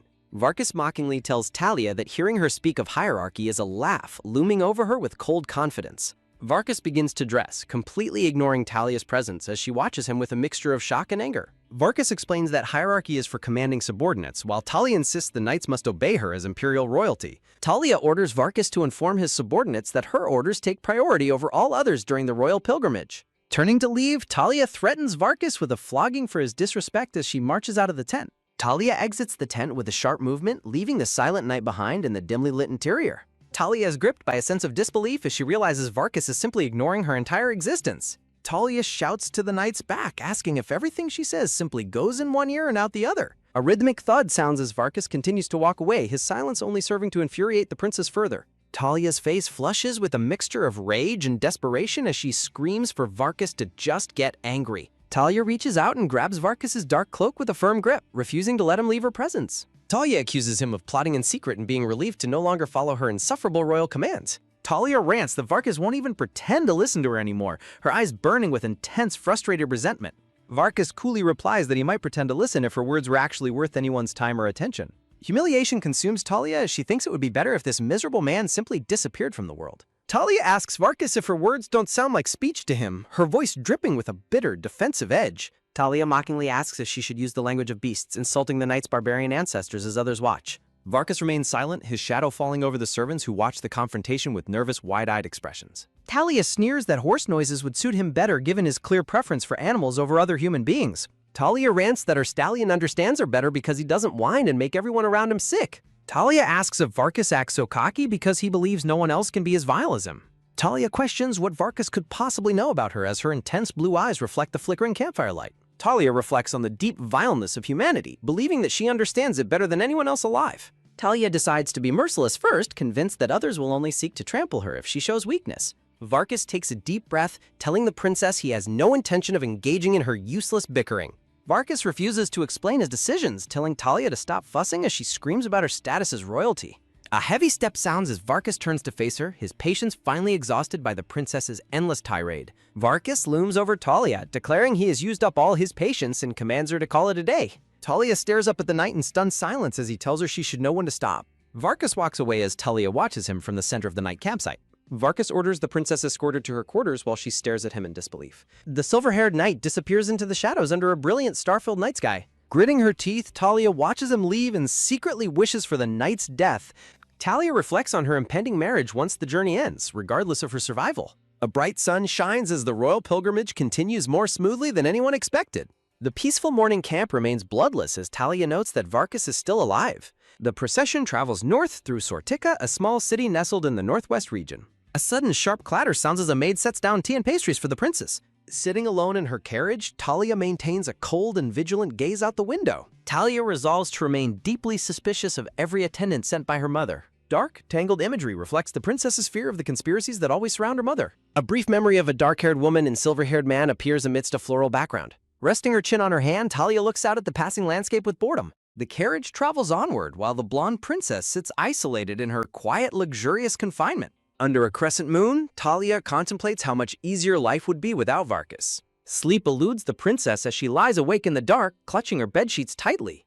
Talia sits on the edge of her bed, the moon illuminating her long blonde hair. Trembling slightly, the princess covers her mouth as she deals with her growing inner turmoil. A sudden, quick tap sounds as Talia decides she must personally verify Varkas' well-being. Moving through the dark forest, Talia spots her stallion grazing quietly under the moonlight. Talia finds Varkas kneeling by the water, sharing a moment of quiet connection with a horse. Hiding behind the foliage, the princess watches the knight with an expression of stunned curiosity. Varkas leans his head gently against the horse, appearing remarkably peaceful in the blue twilight. The knight's eyes remain closed as he enjoys a rare moment of solitude and tranquility. A soft nuzzle sounds as Varkas rests against the horse, oblivious to the princess watching him. Talia's face flushes as she observes the unexpected gentle side of the man she hates. A quick rustle sounds as Varkas snaps his head toward the bushes, sensing an intruder. Retreating behind a massive tree trunk, Talia gasps for breath while hiding from the knight. Talia feels a painful, obsessive emotion growing within her like an inescapable internal tumor. Leaning against the bark, Talia decided it is best to return to her tent immediately. Talia stops as she spots a dark-haired woman sitting in a place she didn't expect. A sharp gasp sounds as the princess freezes, her eyes wide with shock and alarm. Talia discovers Varkas is not alone as a dark-haired woman in white sits beside him. The narrative identifies the dark-haired woman as Ayla, leaving Talia frozen in utter disbelief. Ayla smiles gently, commenting on how the silver-haired knight is dressed for the night. A soft rustle sounds as a pair of simple leather shoes are discarded on the grass. A light splash sounds as bare feet are dipped into the cool, shimmering water. Varkas and Ayla share an intimate moment by the riverside under a canopy of stars. Ayla closes her eyes with a serene, happy smile, enjoying the night and the company. Varkas looks toward the dark-haired woman with a soft, attentive expression Talia has never seen. From the shadows, the princess watches the scene, her expression twisted by shock and jealousy. Varkas reaches for Ayla's feet, noting that the night air is becoming quite cold. The knight kneels to warm Ayla's feet, displaying a level of care that devastates Talia. A frantic rustle sounds as Talia turns and sprints away into the dark, thick forest. A sharp thud sounds as the princess trips over a fallen log in her haste. A loud crash echoes through the trees as birds take flight from the sudden disturbance. Talia flees deeper into the woods, her long hair flowing as she runs from her pain. Collapsing onto the ground, the princess trembles with a mixture of fear, humiliation, and despair. Gasping for breath, Talia thinks about how her mother would scoff at her current state. Choices are presented between seizing the man she wants or simply becoming a less miserable loser. Talia reflects on the grim choice of trying to become someone slightly less miserable than a failure. Lying in the dirt, Talia accepts that she can never truly be like her ruthless mother. Disheveled and wandering, Talia prays for a swift end to her persistent, overwhelming internal emotional pain. A frantic shout sounds to the forest as guards search for the missing princess in the night. The dark-haired guard shouts for the imperial princess, his face illuminated by the pale, cold moonlight. He scolds her for wandering alone, reminding her of his constant warnings about traveling without an escort. Talia stands motionless, her expression blank as she absorbs the knight's frustrated and worried lecture. He asks if she met with trouble, noting her disheveled state as they reach the carriage. The young knight's face remains etched with concern as he watches the silent and distant princess. Talia notes that his worry looks genuine, though she remains deeply skeptical of everyone around her. She accuses him of only following orders to keep her from acting recklessly during the royal journey. Talia coldly asks why he blames her for his own failure to stay alert and focused. A sharp thud sounds as Talia slams the carriage door, crushing the guard's fingers in her rage. She ignores his cries of pain, deciding to remain unmoved by the opinions of common imperial soldiers. Drawing the curtain shut, Talia resolves to block out every voice that seeks to influence her. She reflects that listening to others would have driven her to madness long ago within the palace. Vasilis, the blonde abbot, welcomes the imperial visitors to the monastery under the bright morning sun. The crown prince questions the abbot's lineage, curious if he is truly a demi-human being. Vasilis confirms his identity while the prince ponders the specifics of the abbot's non-human ancestry. The abbot calmly explains that demi-humans are a common sight within the empire's vast northeast region. A grand procession enters Morduin as Vasilis offers a sincere welcome to the noble imperial travelers. The crown prince honors his ancestors' legacy, expressing deep pride in visiting this sacred victory site. He requests a formal blessing for himself and his sister according to the ancient imperial traditions. Vasilis bows respectfully, agreeing to provide the divine blessing requested by the noble imperial crown prince. The abbot invites the prince to recover from his long journey at his own private residence. A thoughtful hum sounds as the prince questions the lavish banquet prepared in his honor. The prince worries that accepting the abbot's private hospitality might be perceived as showing political favoritism. Varkas stands silently nearby, his sharp gaze fixed on the surroundings while the noblemen continue discussing. The prince accepts the abbot's invitation, deciding to stay at the private residence for the night. He instructs Varkas to look after Ayla, noting she is likely uncomfortable with the unfamiliar surroundings. A soft nuzzle sounds as Varkas' horse nibbles on his hood while the knight bows respectfully. The prince wishes Varkas would show his sister the same devotion he gives to his animals. Varkas watches the carriage in the distance, his eyes unreadable as the travel party settles in. A long silence follows as the prince considers the complicated dynamics between his sister and the knight. He wonders if Talia is finally learning her place or simply being cautious after her recent outbursts. The prince reflects on his previous harsh intentions toward Talia as she remains hidden inside her carriage. The monastery stands under a twilight sky glowing with soft light from within its tall arched windows. Varkas looks up with an intense expression, his face slick with moisture in the dim interior light. Bathing in luxury, Varkas observes that the monks live as lavishly as any of the high nobility. The grand hallway remains silent and imposing, reflecting the immense wealth and power of the church. Varkas bows to the crown prince, who announces that a grand meal awaits them downstairs. The prince admits he cannot bring himself to feel any affection to the cold silver-haired knight. Varkas questions if he can truly trust a man who remains so perpetually guarded and suspicious. They discuss Ayla's absence, noting she is recovering in the priestess's dormitory after the exhausting journey. The prince scolds Varkas, suggesting he should show his fiancée Ayla much more attention and care. Varkas defends his actions, claiming he is merely ensuring Ayla is resting comfortably without being disturbed. The prince finds it fortunate Varkas shows Ayla any kindness, given the knight's cold and ungrateful nature. Basilis invites the noble guests to take their seats as the formal evening banquet finally begins. A magnificent feast is spread before the men as they prepare to dine in the monastery hall. Standing behind the dark-haired crown prince, the silver-haired knight maintains a vigilant and silent posture. A soft murmur sounds as the gathered monks begin dining, their eyes fixed on the visitors. The monastery monks quietly observe that the Imperial Knight's commander certainly possesses a remarkably extraordinary appearance. Watching Varkas, the crown prince reflects that the knight draws more attention than necessary every time. A sharp creak sounds as the prince offers a toast, hoping the occasion becomes meaningful for everyone. A vision of the blonde princess smiling gracefully appears, illuminated by a warm and ethereal light. Shadows deepen over the prince's face as he stares ahead with an expression of sudden shock. A startled gasp sounds as Princess Talia enters the hall wearing a stunningly ornate gold gown. A sharp crash sounds as the prince slams his goblet down, red wine splashing onto the table. The crown prince stands in a rage, demanding to know how Talia dares show herself dressed like that when he explicitly warned her to stay out of his sight. Floral imagery surrounds Talia's thoughts as she asks how she could possibly stay away when her dear brother apparently longed to see her so badly. A soft rustle sounds as Talia approaches the table, claiming she couldn't refuse his request and took the effort to dress up beautifully. Sitting at the table, Talia listens as the crown prince dismisses her arrival as nothing but absurd nonsense. Talia explains that since the crown prince asks so earnestly, it is only proper for her to meet his expectations while her brother stares at her with seething disgust. Talia asks if he is happy now, to which the prince coldly replies he was perfectly happy until the moment she showed up. Glaring at her, the prince asks how much longer she intends to act up and if she is trying to test just how much of her he is willing to tolerate. Talia leans back calmly, noting how hurtful his words are while claiming she merely accepted the invitation to join the banquet. She continues by stating she truly doesn't understand why he is so furious at her, his own adorable youngest sister, when she has done absolutely nothing wrong. A heavy swallow sounds as the nearby monks look on, sweating nervously at the intense royal confrontation. Vasilis, the blonde abbot, speaks up from a seat, asking the crown prince if he doesn't think he is being far too harsh toward his sister. A quick grab sounds as the crown prince suddenly seizes Talia's wrist with a rough and violent motion. Leaning over her, the prince cruelly remarks that she looks like she is in heat or something while holding her arm firmly in place. The prince snarls that if she needs someone to warm her bed, she should pick an attendant, warning that if she tarnishes the imperial name with scandal, he will ensure she can never show off that pretty face again, prompting Talia to ask what exactly he is planning to do. Talia smiles up at him, saying his words make her desperate to live up to his expectations, while the prince clenches his teeth in absolute fury. The prince thinks with murderous intent about the woman before him, his hand reaching out to grab her chin or throat. A soft rustle sounds as Varkas places a hand on the prince's shoulder, calling out to his highness. The prince stops and looks back as Talia watches the interaction from her seat with wide, curious eyes. Varkas looks down at the prince with a steady gaze, reminding him that everyone is waiting to hear his formal congratulatory speech. The prince blinks in shock, his face pale and sweating as he suddenly realizes the gravity of his public outburst. Blurry and distorted imagery reflects the prince's internal disorientation as he stands amidst the silent, watching guests. Narrowing his eyes, the crown prince reflects on the brief instant where he felt truly threatened by the knight's presence. A firm squeeze sounds as Varkas keeps his hand on the prince's shoulder, forcing him to remain grounded. Taking a breath, the prince tells himself to endure it as he prepares to address the room. A quick turn sounds as Talia looks away, declaring she has wasted enough time on such pointless squabbling. A hesitant rustle sounds as Talia tells everyone to begin eating while the monks remain frozen in awkward silence. Raising his glass, the prince requests that they all thank the abbess once again for arranging such a wonderful gathering. A soft sigh sounds as Talia sits indifferently while the prince finishes his toast, wishing for a meaningful occasion for everyone.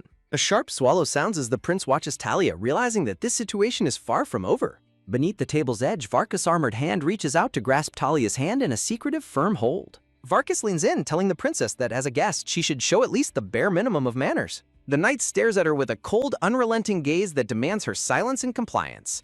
Talia stares back with wide eyes, looking stunned by the knight's sudden and direct intervention. A sharp spark sounds as the prince observes Talia's irritated expression, thinking she is likely about to start throwing things again. Talia remains silent, her expression unreadable as she contemplates the knight's words and the touch of his hand. A soft gulp sounds as Talia raises her goblet while the prince watches her with renewed suspicion. The prince wonders what she is scheming now, unable to trust her sudden shift into quiet behavior. He eventually turns away, deciding there is no reason to bother paying attention to something so insignificant.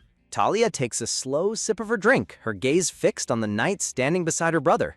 The princess continues drinking, her jewelry shimmering in the soft light as the meal finally proceeds. A soft tap sounds as Talia sets her goblet back down on the table with deliberate, calm precision. Talia's hand remains held in the knight's firm grip, causing her skin to flush. A wave of heat rushes over her as the intensity of the moment lingers. Talia laments her choice of attire, realizing that wearing such a revealing outfit was a mistake. Talia looking down while Varkas remains in the background, her thoughts occupied by a nagging discomfort. The abbot asks the princess if the food is not to her liking while she stares. The blonde abbot watches the princess with a curious and unblinking gaze during the meal. Talia meets the abbot's stare with an expression that remains both guarded and undeniably regal. Vasilis humbly notes that the monastery's food is simple compared to the lavish meals of the palace. Talia decides to eat something, hoping that doing so will finally make the abbot stop talking. Varkas maintains a stern and unyielding expression, his eyes fixed forward with chilling, silent focus. Talia feels an overwhelming sense of nausea, fearing she might throw up right at the table. Nearby monks watch the unfolding royal drama with wide eyes and expressions of nervous uncertainty. Talia sits regally upon her chair while the monks continue to serve the royal guests.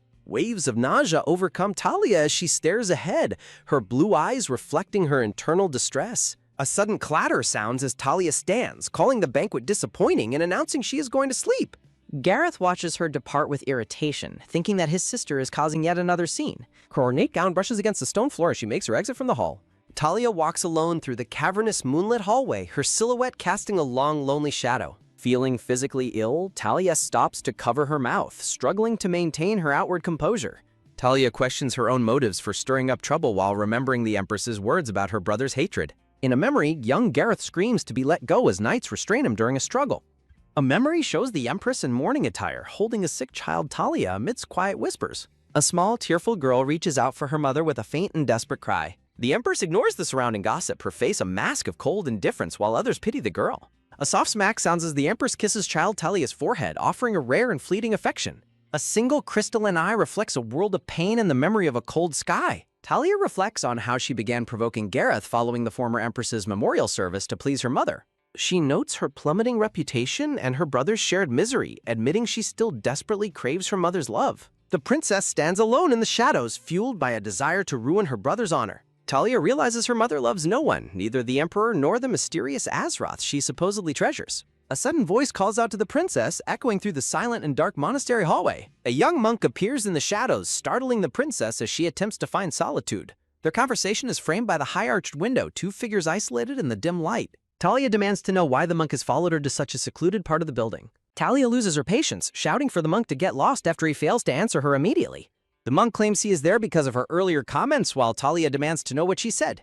The young monk blushes as he references the events that took place earlier in the banquet hall. Talia flinches slightly, her eyes widening as the monk's presence becomes increasingly bold and uncomfortable. Talia sternly denies knowing what he is talking about, telling herself she cannot afford to show any weakness. Talia tries to leave, but the monk brings up her claim of wanting to meet the prince's expectations. He recalls Gareth's cruel suggestion that she should pick a bed partner from among her own attendants. The monk asks for her permission to be that partner, his face flushed with a bold, inappropriate desire. The monk reaches out toward Talia as a look of genuine shock crosses her face. Paralyzed by a sudden and overwhelming fear, Talia finds herself completely unable to move away. Talia feels disgusted as the monk touches her, wondering how he dares to lay a hand on her. As his hand touches her face, Talia desperately tells herself to scream at him to go away. A silver-armored hand reaches out from the darkness, poised to intervene in the tense confrontation. A heavy thud sounds as an armored figure suddenly strikes the monk, knocking him away from the princess. Varkas stands over the fallen monk, who cries out in pain after the knight's swift and violent intervention. Varkas looks down with a cold, terrifying gaze, his glowing eyes filled with murderous intent. Talia gazes up at the knight in stunned silence while his massive shoulder armor looms before her. A sharp clatter sounds as Varkas seizes the trembling monk who had been harassing the princess. Talia stands frozen in the moonlit hallway, her blue eyes wide with a mixture of shock and lingering fear. Varkas hauls the monk up by his collar, his expression hidden as he looms over the smaller man. The monk sweats profusely, his face pale with terror as he attempts to offer a pathetic, stuttering excuse. A violent choke sounds as Varkas' hand tightens, cutting off the monk's pleas with a command for absolute silence. Varkas demands the monk return to his seat, stating neither of them wants this situation to escalate further. Varkas orders the monk to stay out of his sight, prompting a terrified, submissive promise from the man. A rhythmic tap sounds as the monk scurries away, leaving Talia and Varkas alone in the cavernous hallway. Talia flinches slightly as Varkas turns his attention toward her, his presence radiating a cold, unyielding authority. Talia remains silent, her gaze searching the knight's face for any sign of the concern she expected. Varkas looks down with a face like stone, showing no emotion despite the near assault he just witnessed. A soft rustle sounds as the princess stands her ground despite her internal turmoil and the knight's indifference. Turning away with a sharp snap of his cape, Varkas requests that the princess follow him immediately. Talia follows the knight through the dim monastery, her golden hair shimmering against the cold stone of the hallway. Talia watches Varkas back, her mind racing as she tries to understand his strangely detached and professional behavior. Internal narration reflects Talia's harrowing realization that she was nearly subjected to a horrific ordeal just moments ago. Varkas stops before an open door leading into the gardens, his silhouette framed by the deep blue night. Talia questions why the knight is acting so indifferent toward her after saving her from such a threat. The princess looks downward, her expression softening into one of quiet, pensive vulnerability amidst the shadows. Outside, a sliver of the moon hangs over the monastery towers, casting a silver glow over the silent grounds. From a high vantage point, the two figures appear small as they walk along the narrow garden path. Talia snaps at the knight to stop following her, declaring that she has reached her destination. A heavy thud sounds as the knight's boot strikes the pavement with a sudden and aggressive finality. A sharp smack sounds as Varkas slams his hand against the wall, trapping Talia in place with shocking speed. Varkas leans in close, pinning the princess against the stone as he looms over her with terrifying intensity. The moonlight catches the silver of Varkas' armor as he keeps Talia cornered, demanding her full attention. A soft gasp sounds as Talia stares up at him, her voice trembling as she asks about his sudden change. An ominous warning appears, stating that those who play with fire are destined to be burned in the end. Talia's heart races as the knight remains uncomfortably close, his shadow completely enveloping her against the cold wall. Varkas gazes down at her with cold, half-lidded eyes, his expression suggesting a deep and simmering frustration. Varkas asks the princess if it isn't finally time for her to learn how to be more cautious. He pauses for a moment, his voice dropping low as he begins to propose an alternative to her behavior. Varkas asks Talia if she truly intends to continue being so incredibly reckless with her own well-being. The question echoes through the silent garden, a stern rebuke of the princess's tendency to court danger and scandal. Talia's jeweled wrist is exposed as she reaches out, her hand trembling slightly in the cool night air. A firm grab sounds as Varkas seizes her wrist, his gloved hand a stark contrast to her pale, delicate skin. Varkas requests that she restrain herself for the time being, his gaze fixed on her with unrelenting focus. The two stand locked in a tense standoff, the distance between them practically non-existent as the atmosphere thickens. Talia's profile is illuminated by a strange reddish glow as she processes the knight's veiled threats and warnings. A soft slide sounds as Varkas releases her, his armored fingers trailing away from her jeweled wrist. Varkas prepares to leave, offering a final curt dismissal as he turns his back on the blonde princess. Walking away, Varkas expresses his trust that they now have a mutual understanding regarding her future conduct. As Varkas departs, a dark vision manifests of Talia holding a blood-stained dagger behind her back. In the vision, Varkas turns his head slightly, his hair appearing reddish under the weight of an ominous premonition. The vision shifts to Talia in a white dress, plunging a dagger into the knight's back amidst a red haze. Talia's face in the memory is splattered with blood, her eyes wide and vacant as petals fall around her. Varkas lies dead upon a bed of white roses, his blood staining the pristine petals a deep, gruesome crimson. The fallen man's eyes are glazed and empty, a trail of blood escaping his lips in the silent floral grave. Back in reality, Talia watches Varkas walk away, her eyes shimmering with a dark, murderous intent. Talia's jeweled hand rests against her gown, a golden ring catching the dim light. Varkas walks away into the night, leaving Talia alone on the quiet stone path. Overcome by emotion, Talia's face flushes as she breaks down into bitter, silent tears. Talia trembles and covers her face, her spirit crushed as the knight departs without another word. Struggling to regain her composure, the princess wipes her eyes while her heart remains heavy with distress. Talia wanders alone along the fortress walls, the vast night sky offering her no comfort. Varkas' broad, armored shoulders are illuminated as he moves further into the darkness of the monastery. A crescent moon hangs high above the dark trees, overseeing the silent and somber garden grounds. A new day begins under a bright, cloud-filled sky, shifting the scene to a formal occasion. Varkas stands alongside high-ranking clergy members, prepared for a significant imperial religious ceremony. From a high window, Talia observes the proceedings below with a look of detached resignation. The solemn rite commences in the grand courtyard as the religious figures approach the central altar. Talia dismissively decides to skip the mandatory event, claiming illness to avoid the public gaze. Despite the absence of the princess, the crown prince insists the sacred ceremony proceed as scheduled. Talia reflects bitterly on her status, assuming the monastery is glad to avoid blessing an illegitimate child. The ceremony continues before a fountain, three figures standing in silent prayer during the mandatory rite. Varkas and a high priestess stand side by side, their heads bowed in solemn observance of the ritual. Watching from the shadows, Talia remains a distant spectator to the traditions she feels excluded from. A sudden sharp movement pulls the curtain shut, plunging the princess's room into total darkness. Talia collapses face down on her bed, seeking refuge and sleep from her mounting internal turmoil. A dark memory resurfaces of the monk's unwanted touch, reigniting the terror she felt in the hallway. The image of Varkas' cold, glowing blue eyes haunts her thoughts, a reminder of his terrifying intensity. Lying awake, Talia stares into the void, her mind consumed by the events of the past night. A heavy, oppressive atmosphere settles over the room as the narrative prepares for a temporal shift. Talia recalls a pivotal moment from her past, occurring just months before her 16th birthday. In a memory, young Talia seeks Varkas' approval while trying on an elegant purple gown. Desperate to catch the knight's eye, the young princess feels a familiar wave of mounting anxiety. Frustrated by his silence, Talia demands to know his opinion on her chosen attire. Varkas bluntly dismisses her effort, comparing her to a child playing dress-up in an adult's closet. Enraged by his cold critique, Talia tightly grips her dress as her temper begins to flare. Talia cedes with anger in the privacy of her room, unable to handle his biting indifference. She questions if her next choice is too revealing, second-guessing herself under his harsh judgment.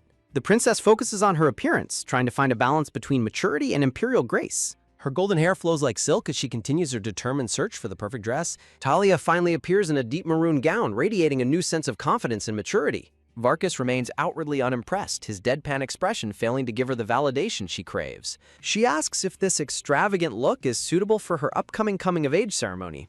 Varkas lets out a weary sigh, seemingly exhausted by the princess's constant need for his attention. Talia fondly remembers this particular dress as the very first one that truly felt like her own. The knight's gaze softens slightly as he looks at her, a rare moment of unspoken understanding. A warm blush creeps onto Talia's cheeks as she notices his subtle change in demeanor. Startling her, Varkas reaches out to pull her closer, his sudden touch causing her heart to leap. Talia questions his sudden display of affection after he spent the day acting entirely indifferent. With a playful smirk, she suggests that he must have been paying close attention to her after all. Talia later dons a vibrant green and gold gown, her joy apparent as Varkas stands by her. Her blue eyes sparkle with genuine happiness, reflecting a rare moment of peace in her turbulent life. Varkas watches her with an unreadable intensity, his focus entirely centered on the young princess. The two stand together in the sunlit chamber, the tension between them morphing into something new. Talia senses a shift in the air, her intuition telling her that their relationship is changing. She realizes that Varkas feels different to her now, marking a turning point in their shared history. Talia asks Varkas if she will look like a fairy queen if she dances in this dress.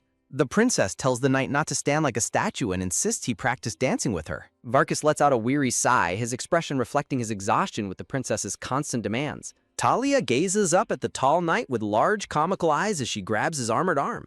Varkas looks down at her with a cool and detached expression, his blue eyes appearing entirely unimpressed. Talia's eyes sparkle with curiosity as she gazes up at him, her cheeks flushed with a soft pink. Hurrying him along, the princess prepares to dance with the knight in her sunlit private chamber. Talia beams with a bright and joyful smile, her genuine happiness radiating throughout the quiet room. Varkas gazes down at her with an intense, unreadable look, his focus completely fixed on the young princess. The two stand together in a chamber framed by flowers, their hands joined for the first step. A spinning sound follows as the pair twirls, the princess's vibrant green and gold gown flowing beautifully. From a high perspective, the duo dances across a decorative rug in the messy, sun-drenched room.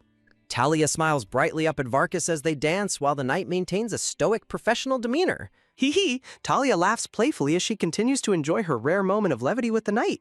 A sudden thud sounds as Talia's foot catches on a piece of clothing discarded on the floor. Ah! Talia cries out in surprise as she loses her balance, sending both of them tumbling downward. Talia's eyes widen in shock as she is pulled toward the floor by the sudden momentum. The two fall together, Varkas instinctively reaching out to cushion the princess's fall as they land. Varkas sits on the ground, holding Talia protectively in his lap after their sudden and clumsy accident.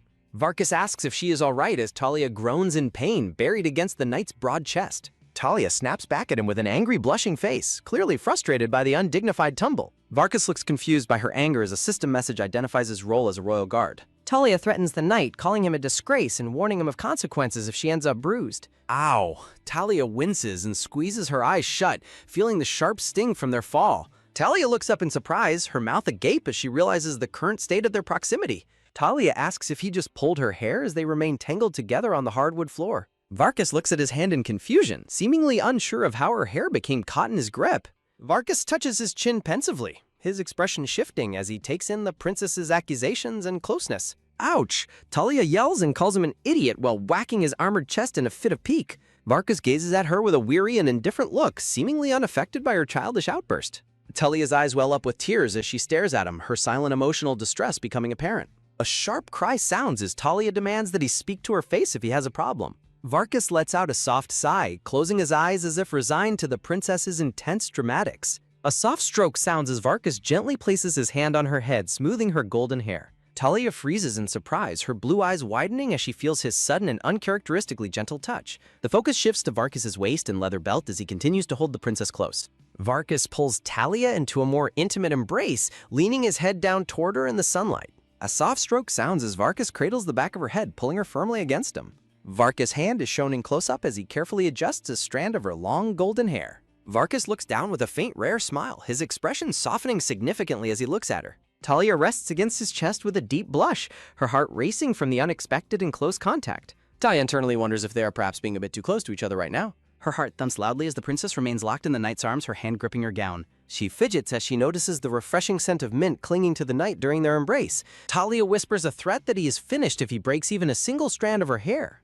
Varkas maintains his gentle smile, looking down at the princess with a soft and warm gaze. The two remain on the floor together, Talia tucked securely into the knight's broad and armored arms. A close-up of Varkas' collar and neck emphasizes the quiet and intimate atmosphere of the shared moment. Talia's golden hair is shown from behind as she stays close to the knight's strong shoulder. The scene concludes with a focus on their boots and gown as they sit silently together. Talia asks if he is finished as she looks away with a deep crimson blush. Talia grips the fabric of her green gown tightly while sitting on the hardwood floor. Talia is mortified to realize how much she is blushing from their close physical proximity. Talia demands that he just cut her hair to end the incredibly awkward, lingering moment. A soft sigh sounds as Talia remains seated on the floor, her face still flushed. Varkas stares down with a cool and detached expression, his blue eyes appearing entirely unreadable. Varkas reaches for the dagger at his waist while Talia remains huddled against his chest. Talia's eyes widen in shock as a sudden, sharp metallic ring echoes through the quiet room. A creak sounds as Varkas grips the leather belt of his uniform with both hands. Varkas holds his dagger ready as Talia remains tucked securely against the knight's broad chest. Talia nervously asks the knight not to cut off too much of her long golden hair. A sudden snap sounds as Talia looks up at him with startled and wide blue eyes. A small gold button falls onto the floor after being severed by the knight's dagger. Talia stares in utter surprise as she realizes the knight has not cut her hair. Varkas holds the tiny gold button between his fingers in the softened afternoon light. Talia reflects on how incredibly awkward the atmosphere has become after their sudden accidental tumble. Talia offers him the button, but Varkas tells her to just throw the object away. Varkas glances back through the window before finally departing the princess's sunlit and private chamber. Talia stands alone in the center of her messy room as the sun begins setting. Talia clutches her chest, her face still flushed with a soft and lingering pink glow. Varkas lets out a weary sigh as he walks away from the young princess's room. Varkas asks to be excused, and the blushing Talia gives her quiet and shaky consent. The sun hangs low in the sky, painting the clouds in vibrant shades of orange. A thin crescent moon appears in the purple night sky as the long day ends. Talia holds the small gold button between her fingers like it is a precious treasure. Talia smiles warmly while looking at the ornate box where she keeps her secret mementos. Talia reflects on how she cannot sleep due to a strange new fluttering heart. The princess lies awake in her bed, her mind filled with romantic thoughts of Varkas. A soft thud sounds as Talia hugs her pillow tightly in her quiet moonlit room.